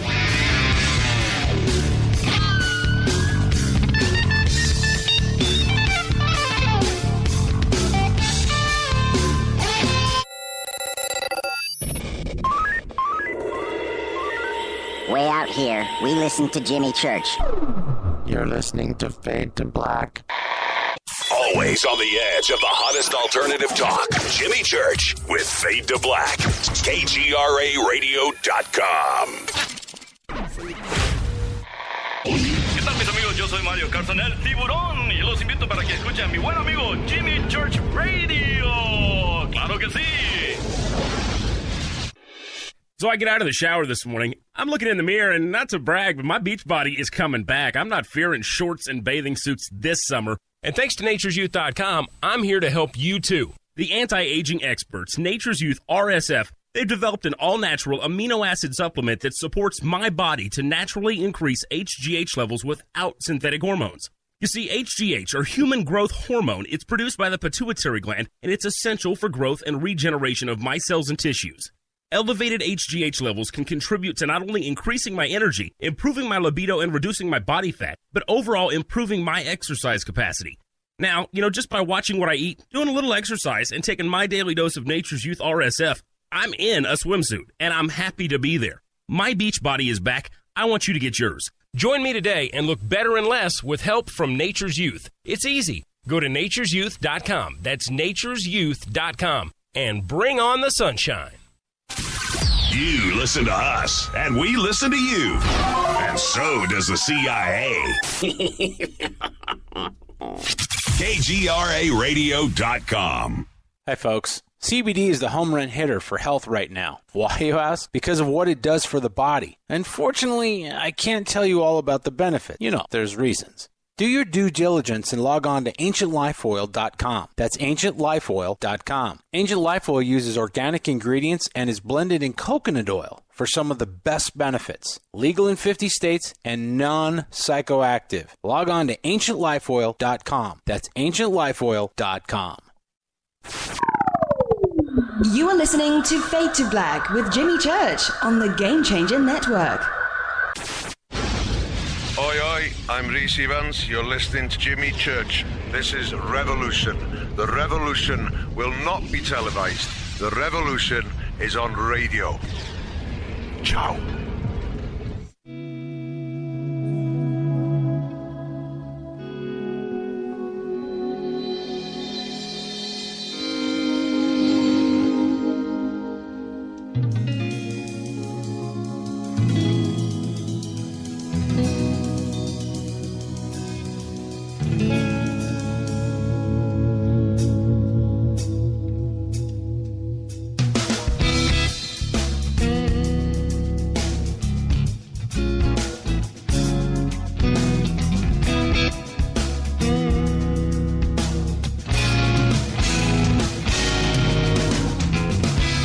Welcome back, Fade to Black. I'm your host, Jimmy Church. Follow me on Twitter at JChurchRadio. Our guest tonight, Chad Calek, and you can follow Chad at AGH Chad Calek on Twitter. He is our guest tonight. He was the co-star and director of A&E's hit reality series Paranormal State, and his new film is called Sir NoFace. It's a documentary on Sir NoFace. I've just put up in Twitter. It is www.sirnoface.com, and you can go check out the trailer, which we're going to talk about now. Chad, the way that you did the trailer here, it's not your typical trailer. And he's back. Right? It's not that kind of trailer. It's like 12 or 15 minutes long. It's like a little mini documentary in itself. Whose idea was that? Because I thought it was pretty clever, and it really tells a lot about the film. That was mine. Yeah, I'm just, I don't adhere to the whole, you got to hit people in 2 minutes or less. Not if it's good, not if it's interesting, not if it's worth more than 2 minutes of your time.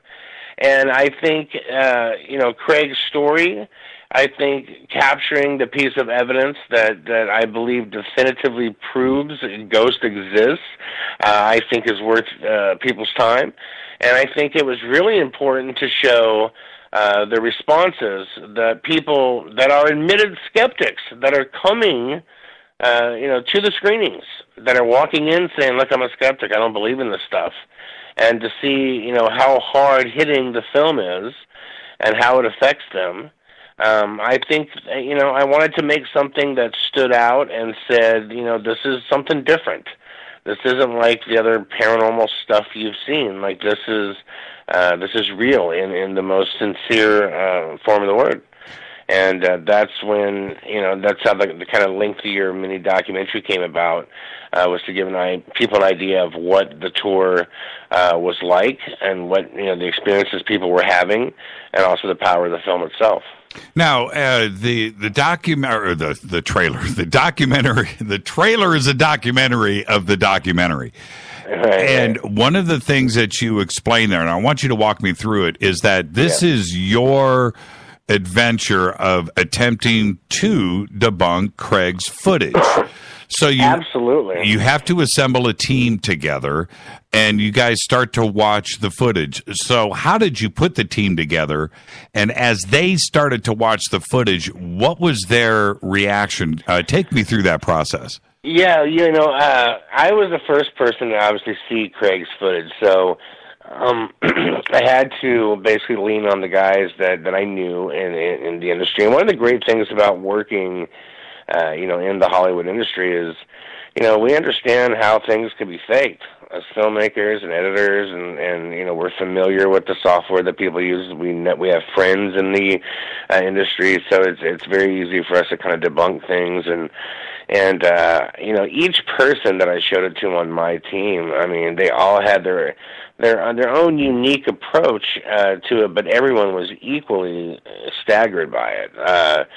Shocked would be the best word, because there is a way it is so hard to describe because there isn't a word in the English language for it, but there is a way that Sir NoFace moves that is almost independent of gravity. It looks almost like it's in water. It's so bizarre. It's so fluid and smooth, and you could tell right away that it's human-ish.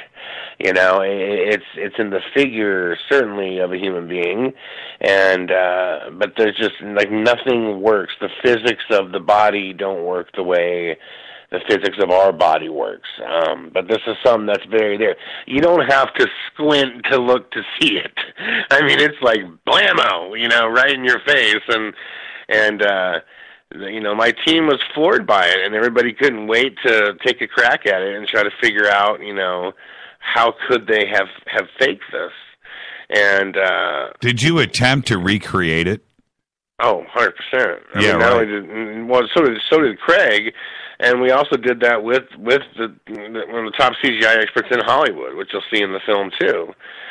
No, we went to the end of the world, man, to try to like figure out, you know, how this could have been faked. And that's the thing. The film provides such context to what happened and recreating that night, and you know, figuring out who was there and who could have been there and who couldn't have been there, and there's such an aha moment in this film. I don't want to give it away now, that every time when it happens, you could hear the crowd just go, "Oh my God!" and you realize that this is real. This is the real deal, and he captured it. And it is such a stunning revelation that you can feel like a wisp through the audience. And you know, you can see in some of the footage, you can hear the audience response when they first see Sir NoFace. I mean, they're screaming, you know, in their seats, because it is very, very powerful. Very, very powerful. You bring up something that's really important. Technology today, we're all exposed to it. That's the first thing. The second, here in Hollywood, 100%. And it's a very important point to drive home, even, you know, with me and what I have done and I'm currently doing with History Channel, and I see the talented kids that are running around here. It's sick. The amount of talent that is here in Hollywood it's extraordinary, and I'm intimidated by it, because the talent is on every level, and they are looking. These kids are so good. They are looking for. They know how everything is done, man. They know, and they're going to see through something instantaneously. And if they can't figure it out, these talented kids here in Hollywood. That's a pretty bold statement, and I think it speaks volumes. The other part of what I'm trying to say here is the audience is also equally as acclimated to footage. We've all seen YouTube. We've seen every scary movie known to man. Everything in Hollywood is very slickly produced now, and when we know what is real and what is not, and we know what's really good, and it fakes us, right? The audience knows. So if you're going to show something and claim that it is real, man, your ducks better be in a row here, because the audience is going to call BS. Well, and that's one of the reasons why it was so important for me to take the film on a tour and to promise everybody, when the film is over, I will stand in front of you as the filmmaker, and I will answer any question you have, take any criticism you may have, because I know in my heart how this ends. And after 17 shows that we did to purely test the director's cut last July, I never once got attacked, and I mean like verbally, not physically, by anybody. You know, over and over again, the responses. Well, you see the responses in the trailer over and over, and there's a reason why we kept putting so many of them in, is to just show you that this wasn't selective editing. These are every walk of life that you could imagine coming in and through that theater. And if you watch the trailer, it's of all ages, right? It's young kids, it's older men, it's middle-aged women, white, black, Latino. Like, it doesn't matter. It didn't matter what their religious views were, their age. Like, the bottom line is everybody's watching the same thing, and they're looking at extremely real process that happened, and they're left with the same lack of an explanation that we were. And it's very important for me to stand up and say exactly what you said. If you're going to make a statement this bold, I agree with you. You had better have the goods. And if I didn't know for a fact that we had the goods, I wouldn't do this. Now, Chad, tell me, you had to have one guy come up and go, man, I know how that was done. You had that one guy. Not one. Right? Not one. Really? The closest thing I had is one girl said, I can tell you right now that's not a ghost. And I said, well, ma'am, that's your prerogative. And she goes, it's an alien. Oh, really? Yeah, she believed it was. She thought Sir NoFace was an alien. Now, tell me where the name Sir NoFace is just creepy from the word go, right? Yeah. Where did that come from? Well, you're going to tell me he doesn't have a face. It was a slang. Sir is what the entity goes by and responds to, and you'll see why in the film. It's Sir. The NoFace nickname came from the fact that when Craig was describing this entity, you'll see that it has these facial features, but no human definition. So when he first described it to me, he said, it's so weird, it has like all the features but no face. So he would, when we were referring to the footage, just talking about it back and forth through slang, at some point, one of us started referring to it as the NoFace footage. And that over time just became Sir NoFace. Which I was sitting around thinking about, what would I call this? And that just made the most sense because that's what we refer to as that entity. How much footage did Craig have? So much. I mean, I could have made 5 other documentaries. In fact, this Sir NoFace is just one story. And only because I couldn't make a 9-hour documentary, but he has another entity. Yes, you have to understand, they spent 2 years on this island, okay? So right there, they've done what no other investigators get to do. No one gets to spend that long at the same location hunting and hunting and hunting and hunting and then developing a report. And that's what they say is like, we have relationships with these spirits, which is hard to imagine or believe, but there is so many other stories. Like, Craig had shown me the footage of this female spirit that they would turn on this white noise generator, and every time they did, she would start singing. And they thought, this is a radio or something. You know what I mean? Like, we're picking it up, and she's singing. Until, their friend Dan came in with a guitar and sat down and said, if you're actually a spirit, will you sing with me? And the spirit would not only sing with him, she would harmonize with him. And he has the footage of this. Oh, wow. Which is crazy. Now, that's nuts. That's nuts. Yeah. And the amount of stuff they considered, or that they recorded out there, I'm going to give you Craig's number. He would love to come on the show, and I think I would love for you to hear from him as well about his stuff too. So I'll give you his info to contact him too. Now, what has this done to the already suffering tourism industry on Cockatoo Island? Yeah. Well, the funny thing is, how I answer this without giving away part of the ending of the film. Cockatoo Island right now, unfortunately, is no longer supportive of paranormal investigating on the island. In a nutshell, they're scared to death of it.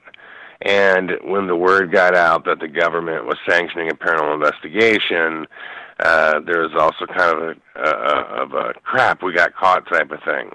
So it's very gray, and the film gets into that a lot as far as what is going on with the island right now. But the funny thing is, we definitely have heard reports already because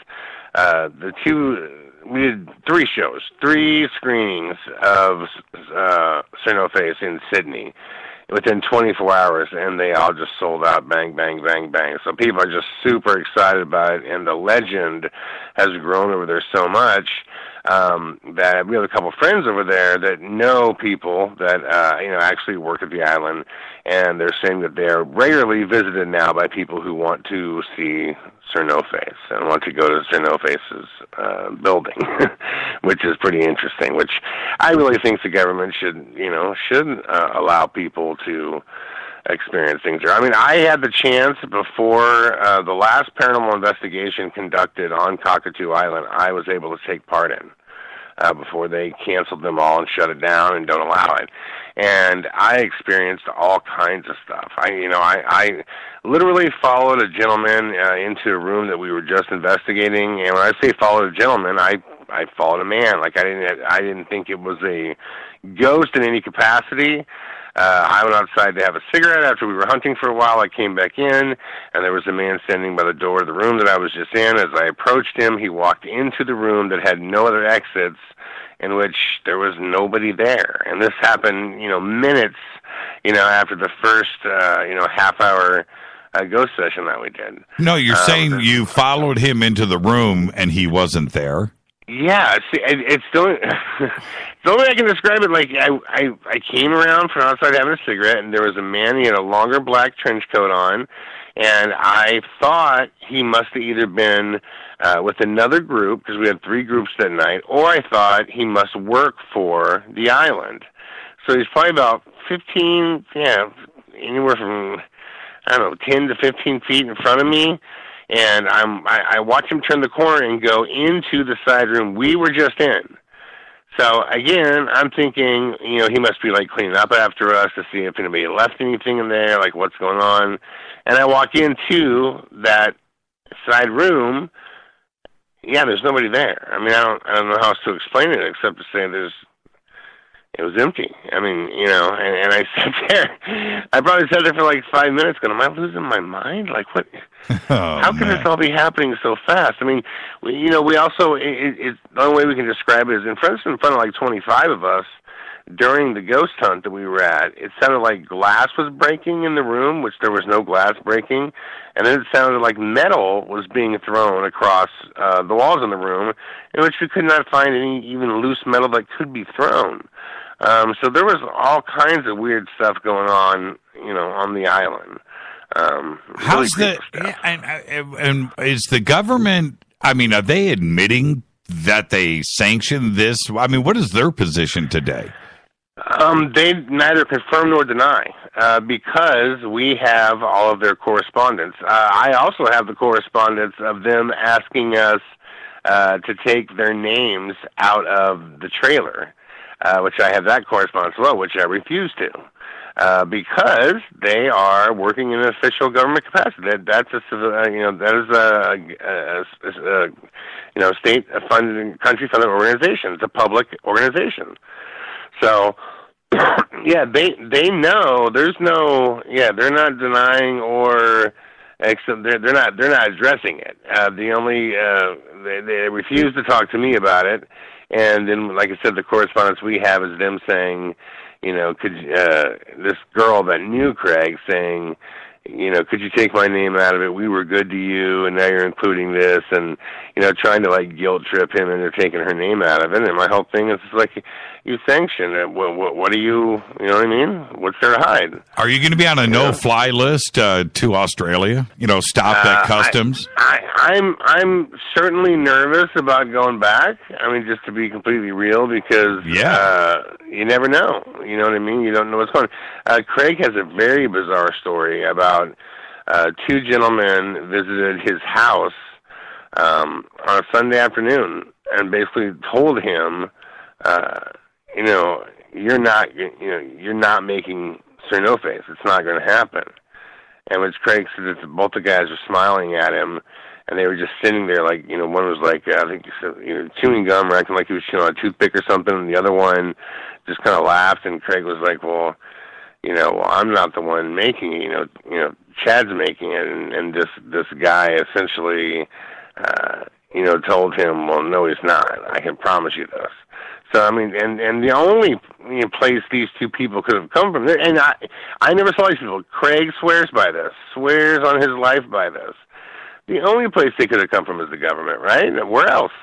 You know what I mean? Who else would want this to not happen? So I don't know why. There's nothing, there's nothing about the story that isn't honest or real. There's nothing damning towards the government. I don't know why they wouldn't want it told, but I also don't know really what's on that island. Who knows? It's an ex-military base. I don't know. Yeah. Well, I would think, and this is just me, but take advantage of it. I mean, people would want to fly in from around the world to go to this island, and tourism is always a good thing. I don't think it's a negative thing. So what? It's a haunted island. Right. Yeah. I agree with you 100%. You'll see why in the film. Craig talks about a couple experiences they had where they got to see firsthand, the ability of Sir, the power that this spirit possessed, and the things that it could do in our physical world. And it scared the death out of them. Well, did you have you guys found out who Sir is? We think we have a good idea, but it's in the movie. Oh, man, I hate it. I just hate that. No, you're absolutely right. So that's revealed in the movie, too. Yes. Now, the other part is, have they, the Australian government, have they tried to stop the film from being played? It played in Sydney 3 times. Did they try to stop it? They haven't tried to stop it, and the thing is, I think they know they can't. For one, they're a government organization, so they're certainly we can use any footage we want under them under the Fair Use Act. It's because we are being critical about them, and that we are a documentary, so we are a newsworthy item. Right. But beyond that, I live in America. They live in Australia. Their laws don't govern me, so they can't really stop it. They could stop me there if they wanted, but I also think that if they tried to do that, they make it 10 times bigger of a thing. You know what I mean? Right. In today's world, it's getting out no matter what. And I would see to that. So I think they just know that it's a much bigger thing if they, I want to ask you really quick before the break, with the tour starts when? It starts August 2nd through September 10th. It kicks off in Austin, Texas. Go to NoFace.com. There's 30 total dates. I think we have 28 up. 2 more are coming. Please go check it out. It is not just a film tour. If you just want to see the movie and enjoy the Q&A, that's fine. We definitely have a ticket package for that, but we have 3 ticket packages. The second one, the gold tickets, silver, gold, and VIP tickets. The gold tickets also includes my best of, Justin and I, our best of paranormal evidence presentation, which we show everybody the most intense footage we've captured over the last 25 years from all over the world at the most intense cases that we've ever been on, which that's a big-time, fan favorite at our events. And our VIP package, as people have said before, is better than Motley Crue's, I heard the other night on a radio show. So there's a lot of time that you can spend with us, dinner included, lots of goodies, everything we offer, there's basically something for everybody, right? Whether you're a novice or whether you're, have, hardcore enthusiast.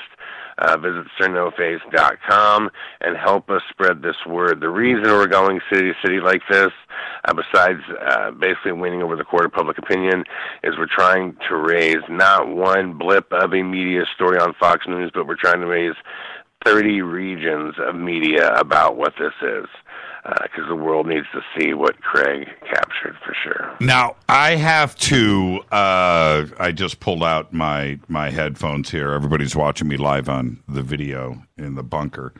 There we go. I got it back. I have to wait until September 10th. You'll be in Anaheim. This is true. I will welcome you with open arms. But hey, make a trip out to Texas, man. Well, see, that's the thing here. You've got Arizona, Colorado, Nebraska, Iowa, Wisconsin. You've got Chicago here. You got Joliet, and you're going to be in Indianapolis too at the Egyptian Theater, which means I'm going to send my family out. And you can meet my little brothers and maybe my mom will go. But we've got Michigan here, Ohio, Pennsylvania, Connecticut, again back in Pennsylvania, New Jersey, Virginia, North Carolina, Florida, Alabama, Tennessee, and of course you've got like 5 stops in the great state of Texas. Are you guys going to add more dates? We have, I think there's 2 more that are coming. I don't want to say where they are right now because if something falls through, then I'll be the guy that went boo-hoo. But I just say we're working on the Nevada date right now, and we're working on another California date. Yeah, this is a full-on... the dates that are up. I would also like to announce, super excited about this, we are officially going back to Australia in October.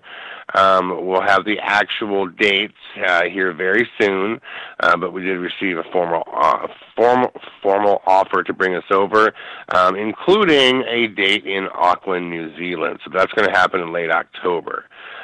So lots going on right now. Lots going on with Little Sir No Face. So are you guys doing this? We're going to hit a break here in 2 minutes. Got like a tour bus? How are you doing this? This is a rock tour, man. This is... Oh, yes, sir. No, yeah, we have a 44-foot Prevost, too. The same way what I'm talking about. The bands do it. Yep. Same way. Yes, sir. Man, I'm full-on jealous, man. It sounds like an awful lot of fun. And the reactions, I've got about 60 seconds here before we hit this break. The reactions from the audience, that one, that is in the trailer, is that the moment? Is that the shot? Yeah, it's one of my favorite edits I've ever done because I knew I had to present it in a way where it's raw and you cut everything away and you let someone see the raw footage, but there's a very creative way I got to that. And you saw it. Yeah, people swallow their Adam's apple. Well, it's because and if you know what you're doing the right build up, you're editing correctly and so forth, and you're going to hit them at the right moment.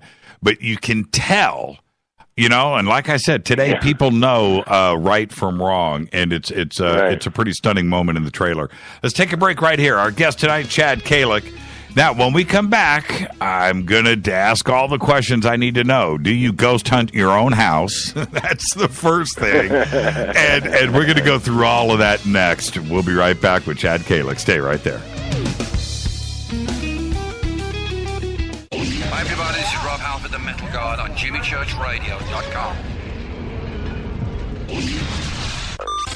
This is KGRA Digital Broadcasting Station. Salt Lake City, Utah. Van Buren, Arkansas.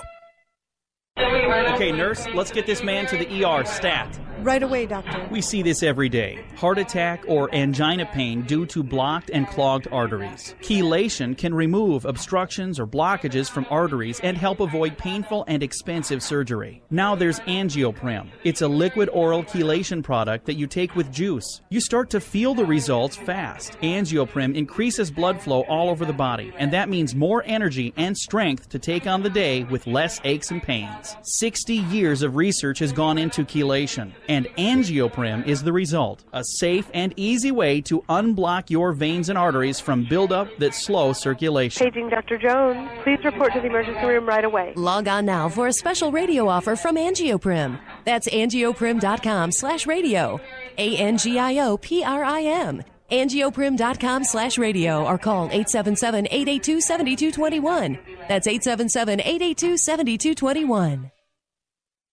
So, you love talk radio? Then you'll love TalkStreamLive.com. TalkStream Live is always on, 24/7 with the best streaming talk shows. Find your favorite talkers and discover some new ones. It's free, readily available online or on the smartphone or tablet. Finding your favorite talk shows all in one place has gotten a whole lot easier. Just go to TalkStreamLive.com. Be sure to download the free apps from Google Play or the iTunes App Store. Your contact for current news and trending topics. KGRAradio.com.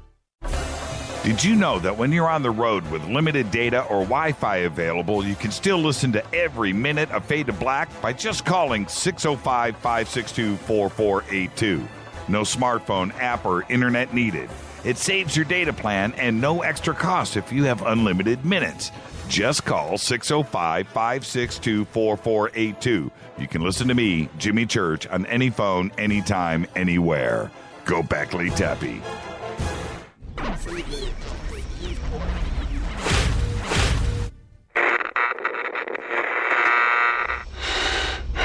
You want to know a secret? I love ponies. I really love ponies. I'm serious. I couldn't stay sane without ponies to brush. Why Fade to Black? Because you never got that pony, damn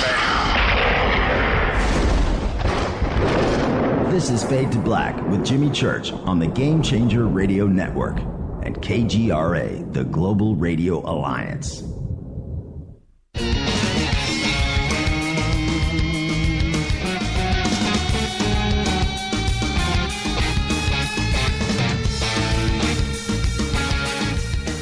All right, welcome back. Fade to Black. I'm your host, Jimmy Church. Email jimmy@jimmychurchradio.com. Follow me on Twitter @jchurchradio. You can follow Chad @AGH Chad Calek. Very simple. All on Twitter. And Chad, a couple of things really quick. Let's see here. The question is, do you think that Sir NoFace, and this is from Deuce Guy, do you think that Sir NoFace is aware that it was being captured on film? Really quickly, before I answer that, make sure you remind me to tell you the rest of the Green Hand story before we get off. We forgot about that. So we don't lose that. Yeah, I want to come back to that. Do I think that Sir NoFace is aware that it's being filmed? Very aware. Absolutely. It was. I do not believe in any capacity that it was an accident at all.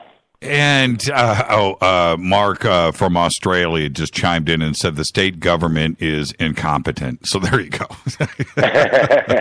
Oh, man. Sounds like similar to another country I live in.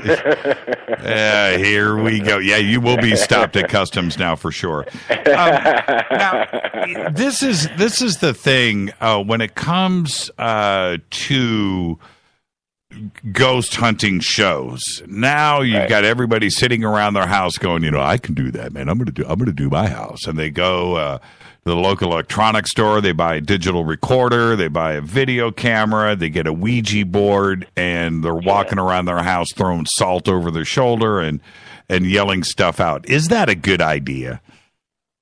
I've never been one to tell people what they should or shouldn't do with their lives. I guess it comes down to, I think with anything you do, ghost hunting or not, you got to ask yourself, what is your motivation?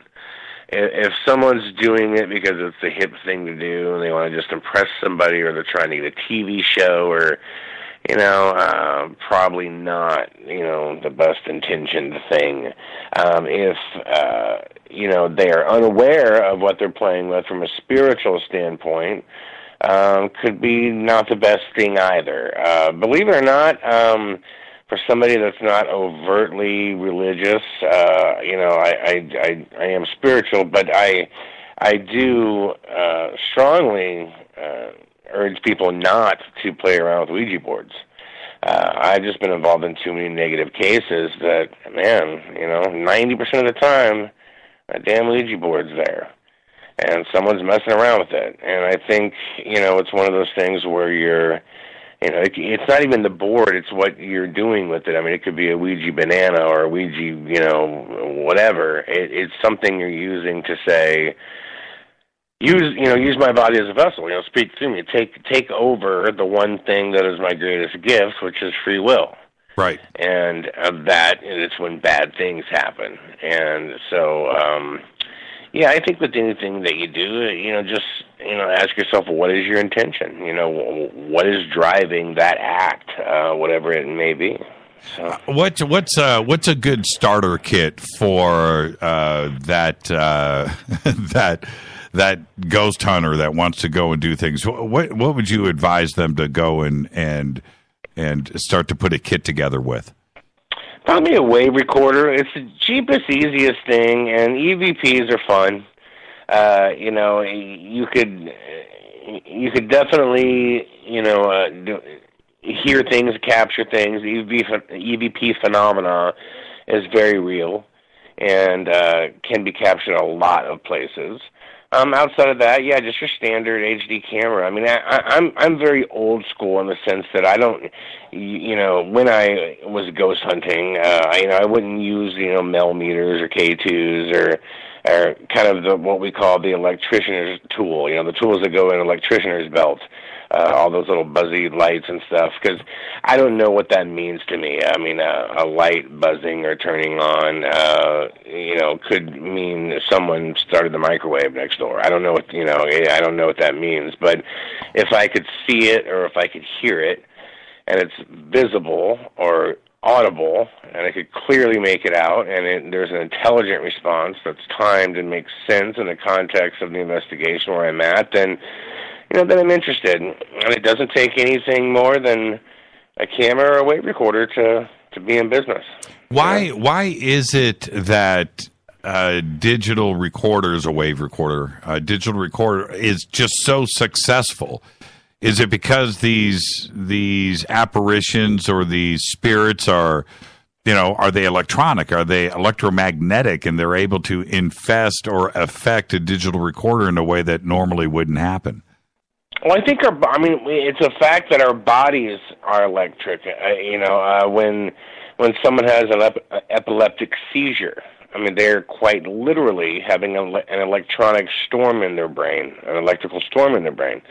Think about this. We walk around, and our body core temperature is 98.6 degrees.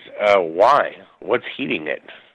Everything else in the world remains a certain temperature because it's heated or it is cooled. Something externally affects it, but something about our bodies allows it to remain at a core temperature. Well, part of that answer is that there is an electrical current that's around us. So I think, part of us as beings, is electrical. And I think, items that are, have electricity running through them and are electrical, I think can be manipulated to a certain degree by the spiritual being, whatever that may be. And there's many, many examples of this. This is, from voices being heard. I was just reading a book recently about a case where a husband had passed away and literally left his wife a message on their answering machine from the grave, which is pretty spectacular. I just think it's this is pure guesswork, right? I don't know the definitive answer, but my guess would be that we are electrical beings, so we can manipulate things that are, in fact, electrical. What do you think is actually going on? Are we looking at, is this an interdimensional thing? Is this deceased relatives? And the reason why I ask that, why don't we ever see a ghost of a caveman, right? A Neanderthal. They've died in the past. Why is that? Or so are these reincarnate? Are these people that have died recently? What is actually going on? I think we see what we want to see, and I'll give you what I mean by that is, if you've ever bought a new car, suddenly you will notice everybody who's driving the same car as you, right? You'll pick it out. Like, you'll be like, ooh, that's the car I drive, and you'll see it. Because now that's important to you, because you bought that vehicle, the vehicle's important to you, so now your mind sees it and picks up on it.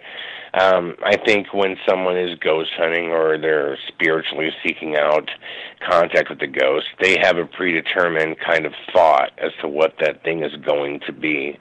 So they're going to pick up things that, you know, kind of fit that mold of what their mind wants to see. I don't think that there aren't ghosts of cavemen. I don't think that there aren't ghosts of things like that.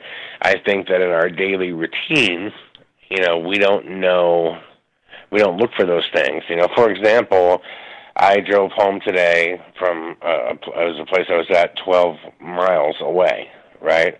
Now, when I was driving home, I drove past all kinds of people in their cars. I drove past people that were on the street. I drove past people that were walking on, a walkway, and I couldn't tell you what any of them looked like. I don't know. Right, I wasn't paying attention to them. Right. So that caveman ghost could have been running through the dog park. I wouldn't have saw him. Right. You know what I mean? It's just like, our minds have that crazy ability to get rid of anything that's not important to us. Very interesting because, billions and billions and billions of people, I sound like Carl Sagan, have died, right? There must be just things walking around all over the place from every aspect of civilization going back, 100,000, 200,000 years. But yet we see modern ghosts, whether it's, the Civil War, World War II, or somebody that passed away last week. It's still in a modern context, but where's the ghost of a dinosaur? Right? I mean, they must have had souls. Yeah, sure. One of the first questions I asked Craig, I said, Craig, when I go to Australia, like, do your EVPs have accents? Because I just didn't know. You know what I mean? Yes. And he was like, "Come to think about it, bro, they do." I'm like, oh, well, that's cool, because I wondered that too. If I go down to Australia, am I going to get EVPs with Australian accents, And he said that they did. They had accents. So, I really think it's about what we're paying attention, we're looking for. But I think those are good questions. Are there ghosts of these things actually around, and are we just not seeing them? It's kind of like UFO hunters. I know plenty of guys are UFO hunters, and they're like, man, once I started UFO hunting, it was amazing how many things I saw in the sky and how many things I filmed. Right. And what it dawned on me is like, I'll be outside all day long, right? Walk around. How often do I look up in the sky? Hardly ever. Yeah, I know. You know what I mean? Well, things could be flying around all over the place, man. I wouldn't know. I'm in my own world, If you go outside you go outside with night vision and at night and look up at the sky, you're a changed person. That's it. You are changed. You will walk around after. I promise you, Chad. I don't know if you've ever done this, but you go and you watch and you see what's going on with night vision, and after that, you don't need night vision. You'll just be walking down the street at night. You're going to look. You're wondering. I've been to the Ascetti Ranch up in the UFO Ranch up in Trout Lake, and I watched the craziest things in the world. We had night vision and night lasers, and I totally agree with you. There's so much going on in that sky. It's crazy. I can't believe you brought up ECETI. We're going to be there in 2 weeks. Oh, nice. Yeah, man. Very cool. Yeah, I'm speaking up there for 2 nights over the July 4th weekend for their conference, and I can't wait, man. That's a bucket list. That's a bucket list for me. Oh, you're gonna have a blast. There is more stuff in that you couldn't. Everything you think of it, get ready. It's even more. It's crazy. All right, the green hand story. The green hand. So to rewind, my sister, the first thing I was ever told about my childhood haunted house is my 3-year-old little sister came in and said a green hand tried to tuck me in. So about 3 years after that event happened, my then budding friendship with another kid in Persia, who's now my best friend and my film partner all these years later, He was born and raised in Persia, where the town was, and he had heard about, supposedly we thought our place was haunted, and he says to me, so, yeah, did you know the family before you thought the place was haunted too? And I'm like, yeah, we heard, they thought something was haunted, and he goes, yeah, there was 2 sisters, and the oldest one was really hot, and I was calling her to try to get, go on a date with her, and she started saying that her younger sister was really scared, and I'm like, oh, really? Why? And she said that she was going to sleep, and a green hand came out of the wall and tried to choke her. What? And I about fell over, because I had never told Justin that story. I hadn't told anybody that story. And I thought back to what my sister was saying, and she said a green hand tried to tuck me in. Well, in her sweet nature, she was thinking that the hand that was reaching for her throat was reaching for her blanket to try to tuck her in. And which made me wonder what would have happened had she stayed there longer. But then Justin, without knowing anything about that story, independently tells me that in the same exact spot in the house, to a girl a similar age, years before, he had already heard this story. How's your mom doing? How is she? How is your dad today? Dad's doing pretty well. Mom has a rough go. But they're both getting by. I wanted to, I'm asking because of the possession issues that were there. We never finished that part of the story, and I think that the audience definitely wants to know what ended up ultimately happened with her. Well, it's still kind of ongoing. It's the last I knew was that she was going to medical counseling and also spiritual counseling with clergy, and kind of attacking it on both ends. And things were getting better, but it's a long road. I mean, 20 years to have something remain hidden and then be flushed to the surface. It doesn't get fixed in a weekend. Did the entity from the house just stay with the family after you guys moved out? Yeah, stayed with my mom. Yeah. And your father is going through these same experiences, right? Yeah. Yeah, and he loves her, and he doesn't really know how to handle it except to be with her, And and try to do his best to spiritually attack the situation. It's a long road, man. Is it possible that first off, that a spirit or an entity, once it makes that attachment, doesn't stay with the house, it goes with you if you decide to move. But what about objects in the house? Dolls. I don't know about objects. With Sir NoFace, what was really interesting about that, and not that I'm trying to cross over here, but what's an interesting question is,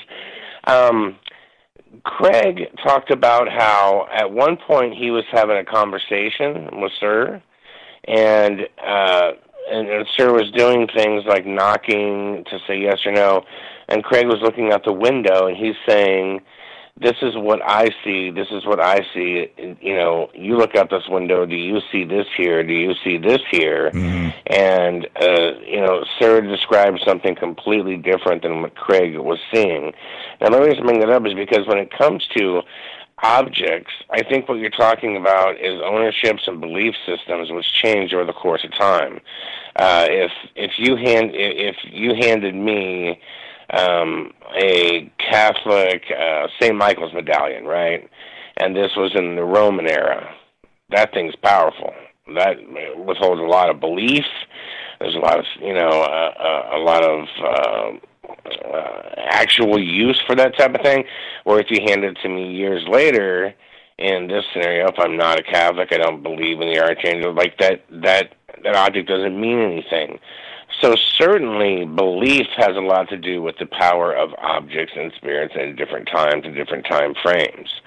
I don't believe in our house there was anything that was an object that triggered anything, because I believe objects are just objects. People place belief in them, and depending upon the time frame that you exist, those beliefs are going to change in what those objects are. And I think most ghosts are interdimensional anyways. I think most of the time you're not necessarily talking about somebody that's dead as much as you're talking about somebody that is alive in an alternate time period or a time frame. You remember that's my belief. Do you remember the film The Ring? Is that the one where the videotape girls come out of the videotape, and she comes walking through the damn TV or whatever that is? You watch the videotape and you die in a week or whatever. Yeah. Okay, She goes climbing to the TV.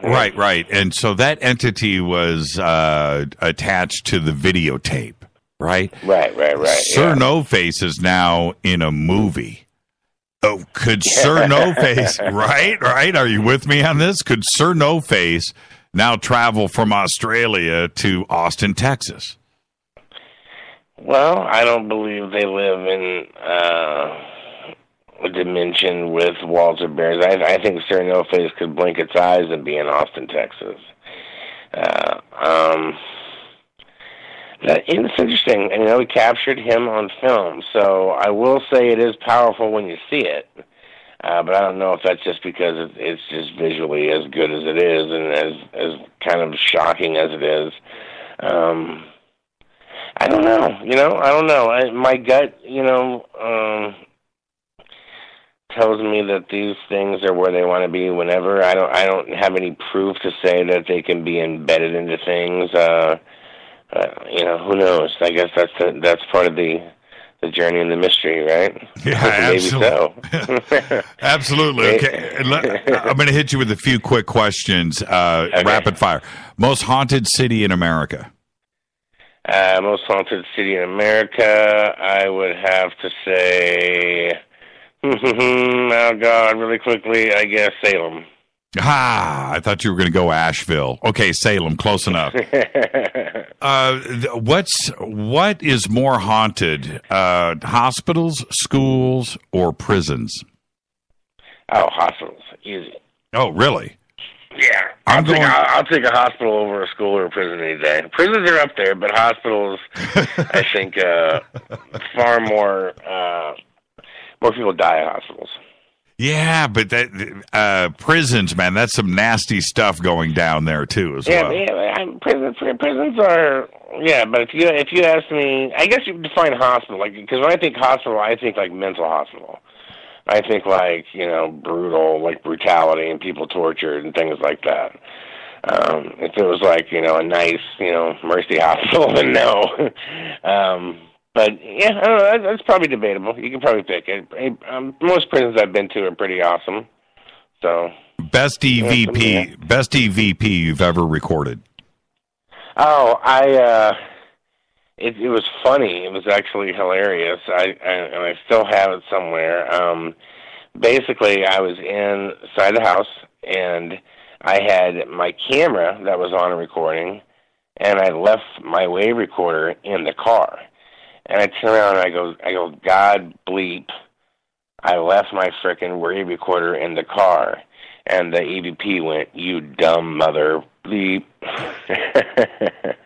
So the EVP called me that. Wow. That was pretty funny. Yeah. You dumb mother bleep. Yeah, that's nuts. What's scarier to you, an adult ghost or the ghost of a child? Scarier.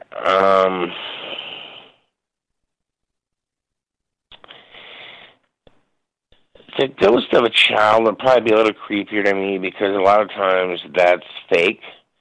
You get a negative spirit impersonating. And I'm always really hesitant when there's child spirits reported to be at a place. It takes me a while to kind of buy into it. But I do like how active they are. The child spirit, just because I don't trust it as much as I do the other one. Yeah, and so they do lie. Yeah. And, 100%. Yeah, that's interesting. And would you call that a trickster thing, or is it because they are trying to get you vulnerable and attach? Yeah, they're trying to put your guard down. Right. I feel like it's just a child. Yeah, it's all good, and then it can do what it wants. Yeah. I'm always nervous when someone says there's a report of a child spirit. Beyond that, children are just unpredictable. And you just don't know what they're going to do. Right, right. And how do you, again, these are just quick questions. How do you, because we're going to be out of time here in 4 minutes, how do you know if it's a religious thing or a non-religious activity that's going on?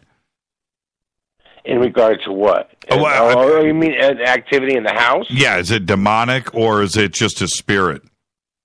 Well, I think the one thing about demonic, I've been on 3 for sure demonic cases. The level of intelligence of a demonic case is incredible. It will trick you in so many ways, like it knew your next 7 steps. Where typical ghost and mom and pop type hauntings that we call are very predictable in nature. Right, That's the big difference. Right. And how does somebody clear a house? I don't do house clearings. I've never done it. I've never been involved with one. I've seen people do it, but I'm the wrong guy to give that advice. Yeah. Well, I always hear, salt, put salt around the perimeter, burn sage, Yeah, I've heard all the same stuff. I've never had to do it in my house. I think protection comes from within. For me, it does. There's just a degree of belief that I have that I'll be okay. And if I don't feel like I will be, I don't go to that place. Right. So, and the last question, what scares you? Ghosts definitely don't scare me. People scare me pretty good. People. Yeah, what's always made me really uncomfortable, and I don't know why. I guess I could put it in the category of scared. The sounds whales make? Yes. Those meow, like those sounds? Oh, my God, that creeps me out. That creeps me out. I remember watching Star Trek. It was like 2 or 3 where they had the whales. Yep. And I was so creeped out the whole time. I don't like that sound for some reason. That's a really uncomfortable sound for me. That scares me. But nothing really in the paranormal scares me anymore. What trips me out, I'll admit I'm a sucker for it, man, is Ouija board Zoso videos on YouTube. Those are pretty creepy. They are, aren't they? Those are pretty creepy. That's funny. All right, everybody, I'll just go ahead and announce this. Chad's going to be on Coast to Coast with us in I'm going to look here, in about 2 weeks. So look forward to that, Chad, and we'll take this conversation a little bit further. But until then, wonderful conversation tonight. Where can everybody get a hold of you? And if they have something that they want checked out or a cool location, how would somebody get a hold of you? Yeah, you said it earlier. Just to clarify, it's just at AGHChad. Just Twitter is the easiest way, or at AGHChad, or on Facebook, which is just facebook.com Chad Calek. Come out and see Sir NoFace on the tour. That's a great way to get a hold of me. I'm there the whole night. I'll be talking to people the whole night. www.sirnoface.com. 30 cities, August 2nd through September 10th. You will not be let down, I promise. And yeah, man, I can't wait for it. And Jimmy, thank you, man. You gave me a ton of time, and it's been a lot of fun, man. Absolutely, Chad. Really looking forward to it, and we'll see you a couple of weeks on Coast, and then, of course, we'll see you in Anaheim, California for the tour. That'll be the last date on the tour, too, so that means... Yes, sir. We'll have to celebrate when it's over. After party. Thank you so much, Chad. There you go. Have a great night, man. Thanks, brother. There you go. Chad Calek, everybody. Yes, sirnoface.com. All of the tour dates are right there. And do check out that trailer that we have been talking about all night long. This is Fade to Black. I'll open up the phone lines next. I'm your host, Jimmy Church. I'll be right back.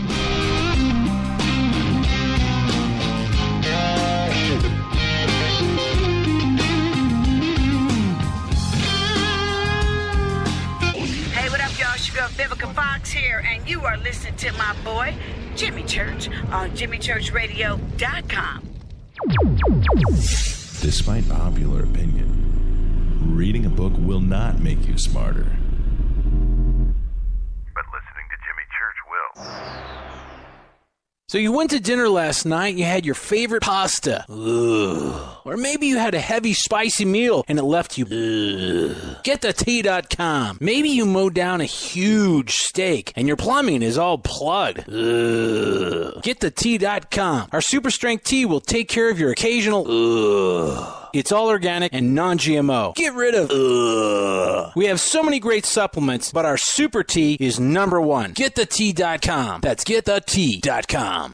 So, you love talk radio? Then you'll love TalkStreamLive.com. TalkStream Live is always on, 24/7 with the best streaming talk shows. Find your favorite talkers and discover some new ones. It's free, readily available online or on mobile with any smartphone or tablet. Finding your favorite talk shows all in one place has gotten a whole lot easier. Just go to TalkStreamLive.com. Be sure to download the free apps from Google Play or the iTunes App Store.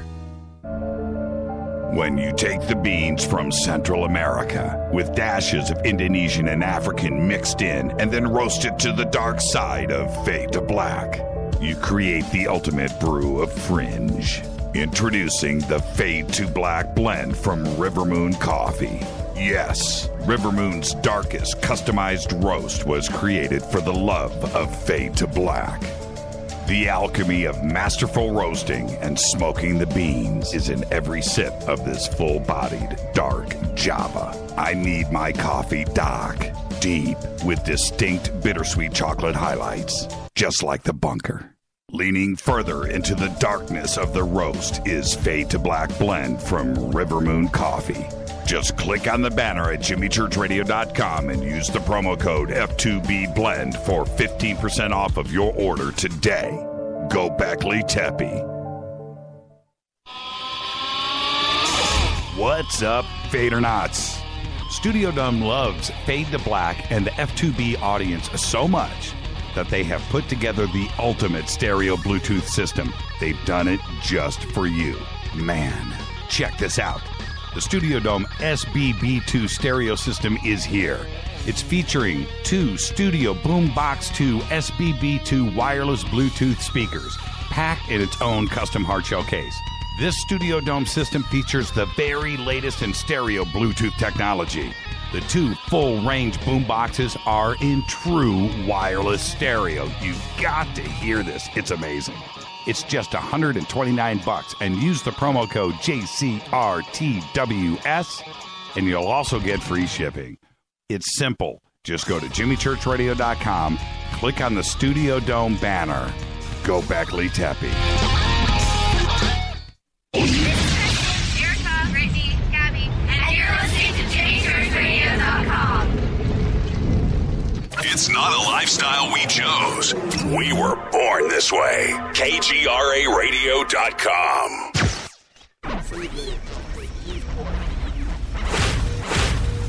This is KJCR at jimmychurchradio.com.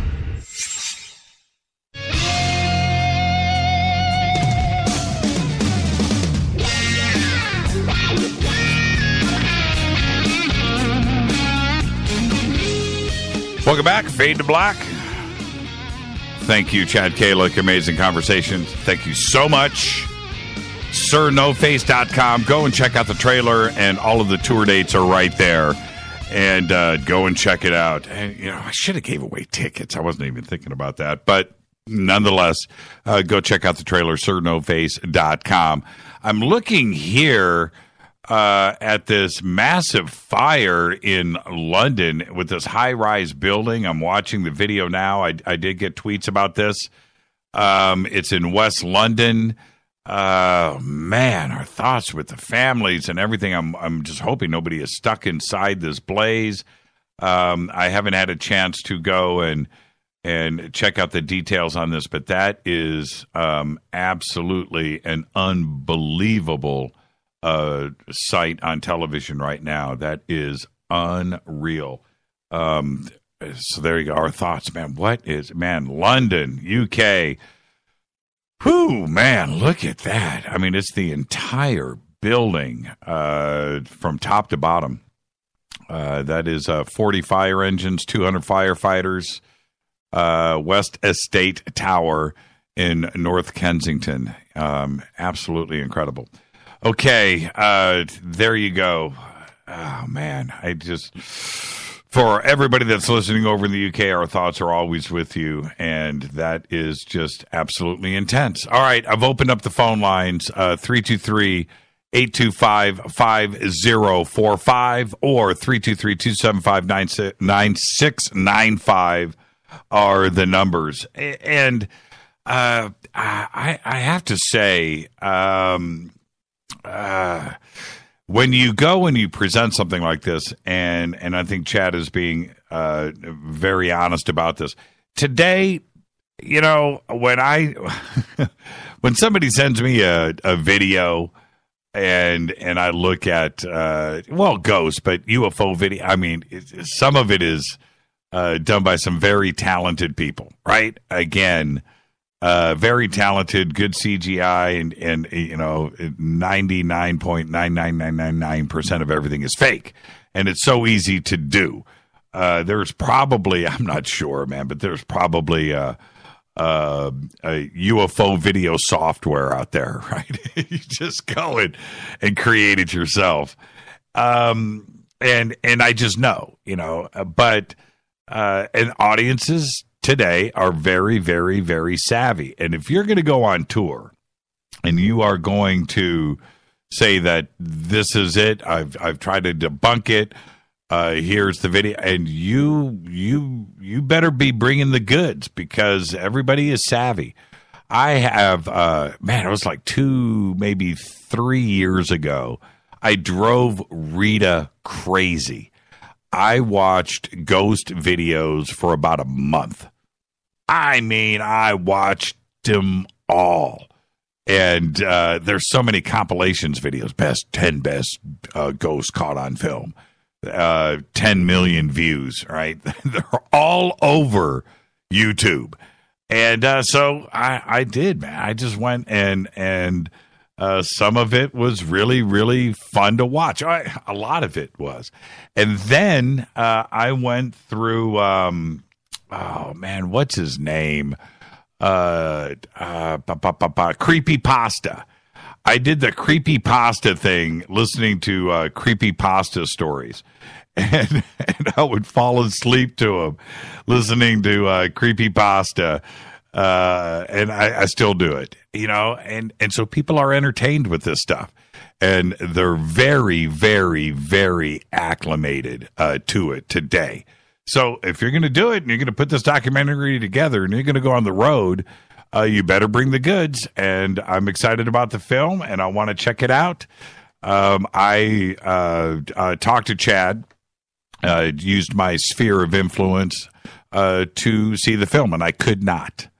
I have to wait to go and see it live. They've got everything isolated on, so it can't be hacked. It's sitting on isolated, gapped computers, and that's it. And that's how they're playing it, and I have to respect that.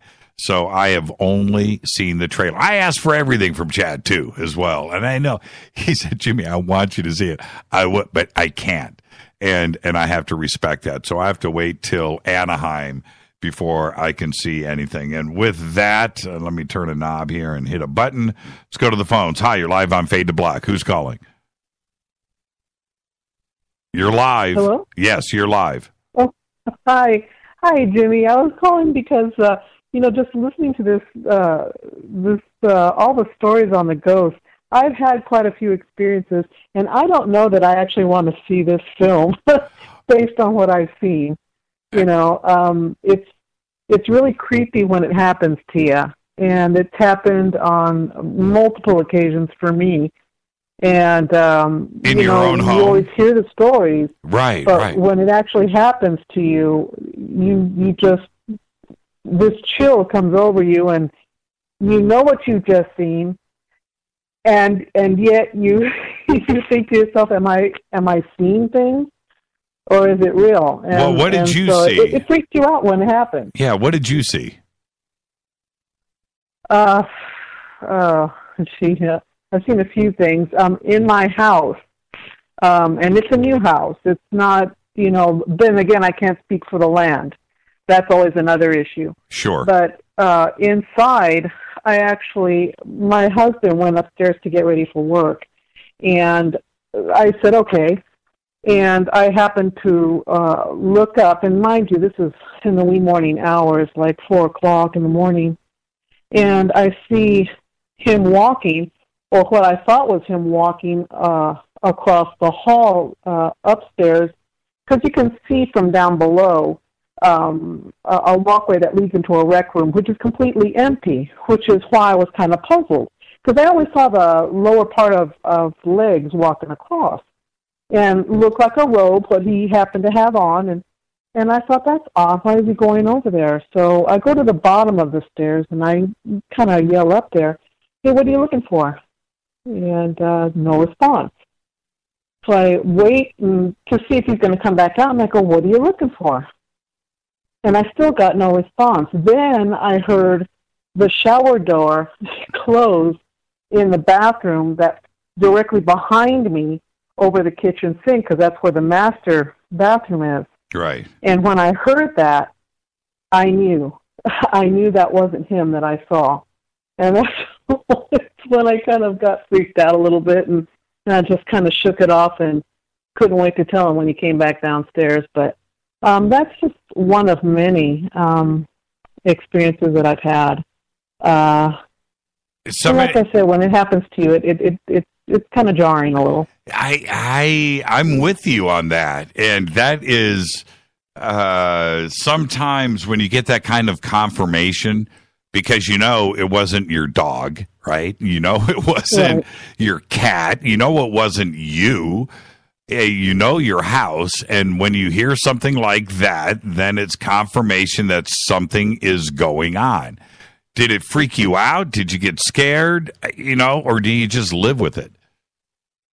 Well, the hair stood up on my arm, and I kind of got that chill, and when I realized it, I thought, okay, but it was just walking, and you deal with it, because what else am I going to do? You can't. What are you going to do? Sell your house? Yeah. You can't do much about it. You just you see it, and it's confirmation for me. So, and at the same time, now I just recently lost my father back in April, and I always hear these stories that they come and visit you, and I don't know if that's true. I haven't had that dream yet where I've experienced it, but I was, not too long after he had passed, laying on my side in bed, and I could feel what I thought was a hand stroking my head.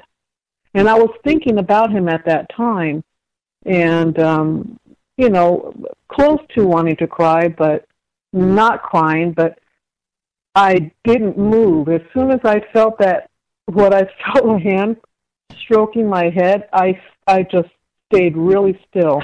Right. And I didn't even bother to turn around. But when it happened, again, I don't know if it was confirmation, for me, but like I said, these things have happened, and oh man, I don't know what to say about it. Well, it's a little freaky. Yeah. And what's your name? I'm sorry. Olivia. You are the perfect person to go and see this film, because you'll be able to call BS, right? I don't know. I guess so. But then again, I'm not a pro when it comes to CG. I know that a lot of things can be done with it, and so I don't know. Yeah. I know what I've seen. Well, I don't know. Yeah, I'm not one person to be watching things that freak me out per se. Well, you bring up a really good point, Olivia, which is this: you. And I'm speaking for Chad, if you are going to go and put this film together and make claims, The last thing that you want out there is clever CG and get caught, because that's it. His career, his reputation is done. And that includes everybody that's involved with the film, too, as well.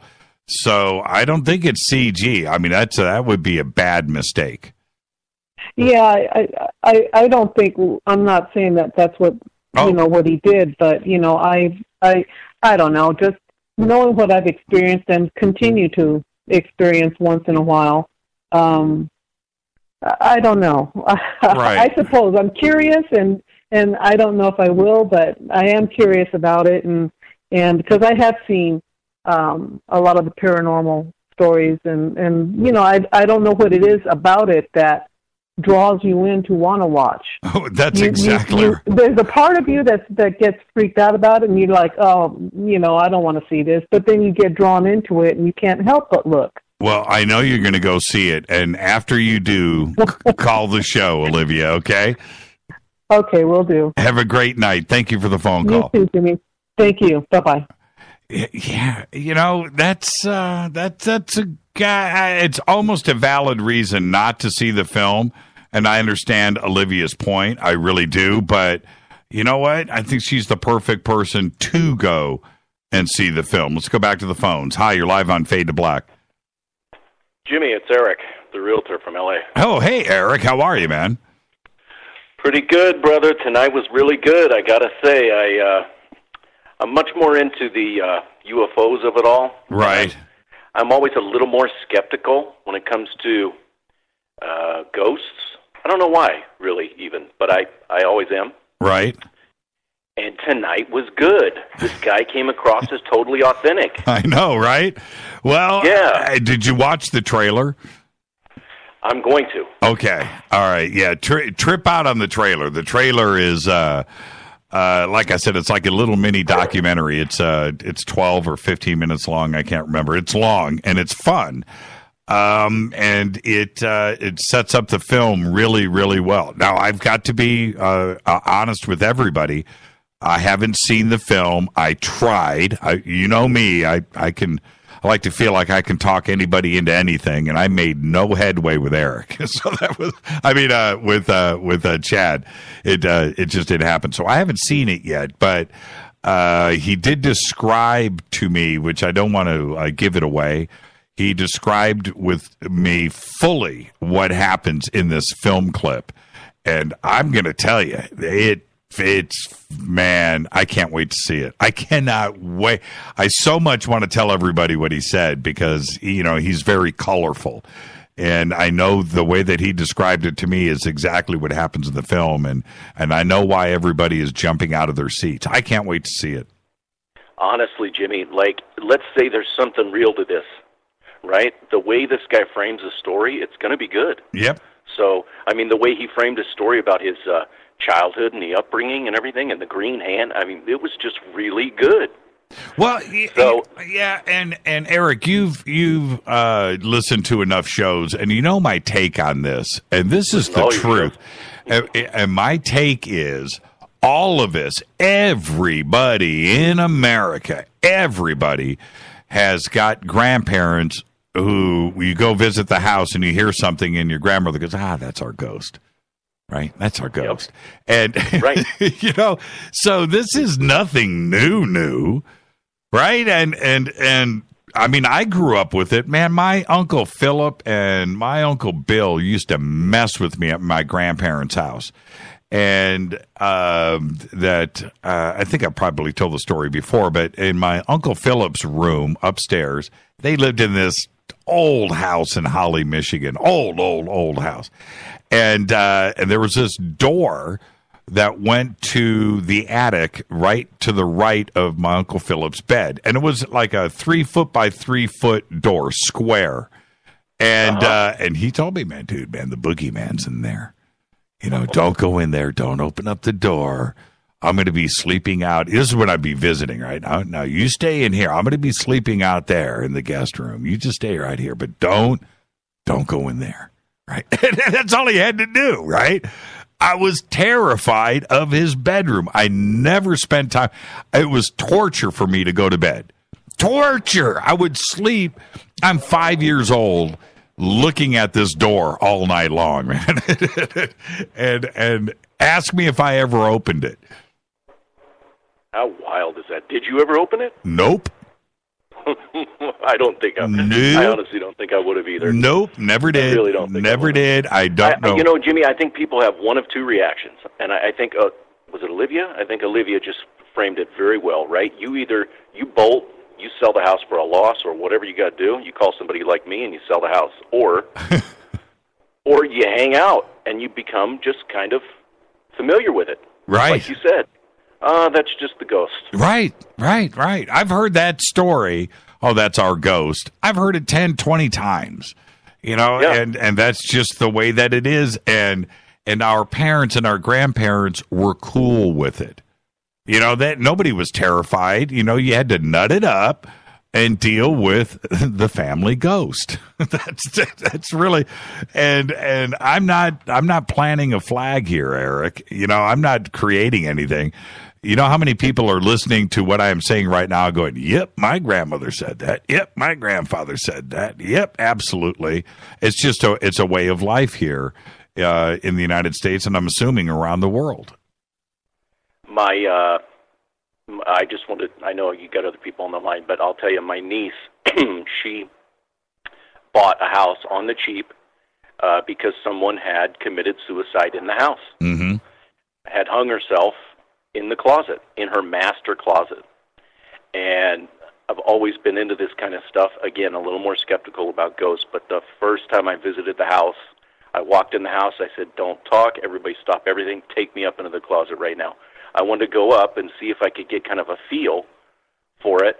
And she was like, nah, she was like, you're not going to feel anything. She's like, it's only kind of, she said it was at a certain time frame throughout the day, and it was only when she was there by herself in the house. Right. But she did say that there was something real. Oh, yeah. She said there was something real to it. But what about you? I didn't feel anything, but I will tell you this, and you live in L.A., so you're going to get this experience. The next thing, you know where Good Samaritan Hospital is. You sure probably do. Go by there often. Yep. So right near Wilshire and the 110 freeway, Yep. Next time you go by there, I'm telling you, we live in the building that is directly, spitting distance directly across the street from Good Samaritan, right. The old wing. We stare right at that picture I tweeted out. Right. And Jimmy, nothing scares me. I'm the most nuts and bolts person you've met me. Yes. So the bottom line is, I'm telling you, me and everybody else in this building just has an absolutely creepy, you get a chill on your skin when you look up at this thing at night. You can even get it when you feel it when you look at it in the daytime. But at nighttime, even our security guard doesn't like looking at the building. He doesn't even like going outside and looking at the building. Right. Well, it's the old wing. Yeah, I know. I know the exact bill. I've been on that corner 8 million times. That's a major and also what Eric is describing, that part is one of the older neighborhoods in Los Angeles. I mean, that's exactly right. Yep. There were Westlake was created. A lot of old apartment buildings and different things. The old Pacific dining cars there, Jimmy, and you know that. And a lot of the professional people that worked in downtown Los Angeles, and I'm talking back into the 30s, 40s, 20s, 30s, and 40s, they lived in these old brick apartment tenements that were built all around Westlake. And very few of them exist anymore. It's kind of becoming a little kind of bougie now. People like me are moving in. But the bottom line is that you've still got a lot of these older buildings. And like Olivia was saying, you never know about the ground underneath. You just never know. I mean, there's just so much happened, and it's just such an old area. You hear a lot of stories about Westlake, and they've built this new wing, and it actually makes it creepier. You would think, they built this new modern building. The juxtaposition of this ultra-modern new wing, I tweeted it out, of the new Good Samaritan add-on right next to, they right touch. Next to Yeah. The old 100-year-old wing. It's just absolutely creepy. I cannot put it into words strongly enough. Everybody here in the building talks about it. Yeah, and again, that new building. I was over there. We filmed some of the new TV show down there, and we were at a park right there, man, right across Wilshire, right there, like Wilshire and Normandy, you know. And, and there's a park there, and you'll see it in the new show when it comes out, a couple of scenes. But we faced the hospital, and the new wing that you're talking about, it's no matter what, it's on top of the old, what do you call it, foundation. That's exactly right. Yep. They had to sink, when they began construction, it started to shake. The old wing, right? And the city made them come in and sink an additional, like a 30-foot wall down into the ground, a big concrete partition down into the ground to stop the shaking. So, well, I mean, they are right next to each other, and it is just a very strange. It makes it more creepy than if the building was there by itself. It's this strange old and new juxtaposition, and it is just the creepiest thing in the world. So, and I found out I've been here 2 years, I found out a year after I moved in that it's where they brought RFK when he was shot. It's a very historical hospital. I mean, speaking of RFK, now this is the other trippy thing. They built a new high school on top of the old Ambassador Hotel where RFK was shot and killed, right? Now, who would send your kid right to that high school? I mean, I remember, and anybody that lives here in L.A., we watched that high school get built for years, man. It just took forever to complete that project.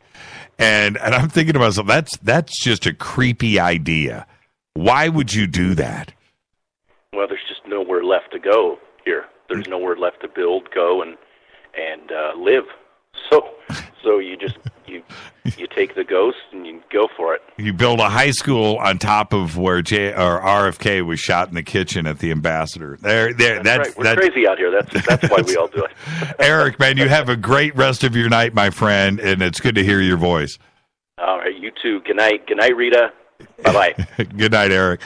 Man, he's right across the street from the Good Samaritan, man. That is a creepy building. No question about it. Okay, really quick.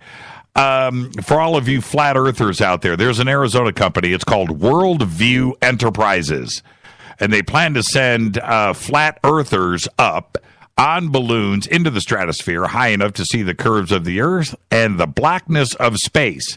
But its first passenger that they're sending up is a fried chicken sandwich. That's right. The company said today that the first flight of a fully equipped high-flying balloon would take off as soon as June 21st with its first payload, a Kentucky Fried Chicken sandwich. You've seen the commercials with Colonel Sanders, played by Rob Lowe. It's pretty funny, and he riffs on John F. Kennedy's 1962 speech, "If we choose to go to the moon," right?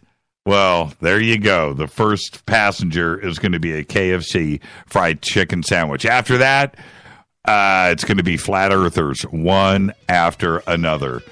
I want to thank Chad Calek for an amazing conversation tonight and everybody that called in. I'm your host, Jimmy Church. Fade to Black's executive producers, Rita Kamarian. Show is produced by Hilton J. Paul, Mark D. Kovar, LJ3, Renee Jonas. Thank you, Dennis. Thank you, Bob. Announcers are Steve Harder, Gene Viteau, and Mark D. Kovar. Faded by Dale. Webmaster is Drew the Geek. Music, Doug Aldrich. Intro, Spaceboy, spaceboymusic.com. Fade to Black is produced by KJCR for the Game Changer Network. Syndication is KGRA, The Planet. This broadcast is owned and copyrighted 2017 by Fade to Black and the Game Changer Network. It cannot be rebroadcast, downloaded, copied, or used anywhere in the known universe without written permission from Fade to Black or the Game Changer Network. I'm your host, Jimmy Church. Follow me on Twitter at JChurchRadio. Until tomorrow night, our big round table on the UFO community being infiltrated. I'm your host, Jimmy Church. Everybody be safe. Go Beckley Tappy.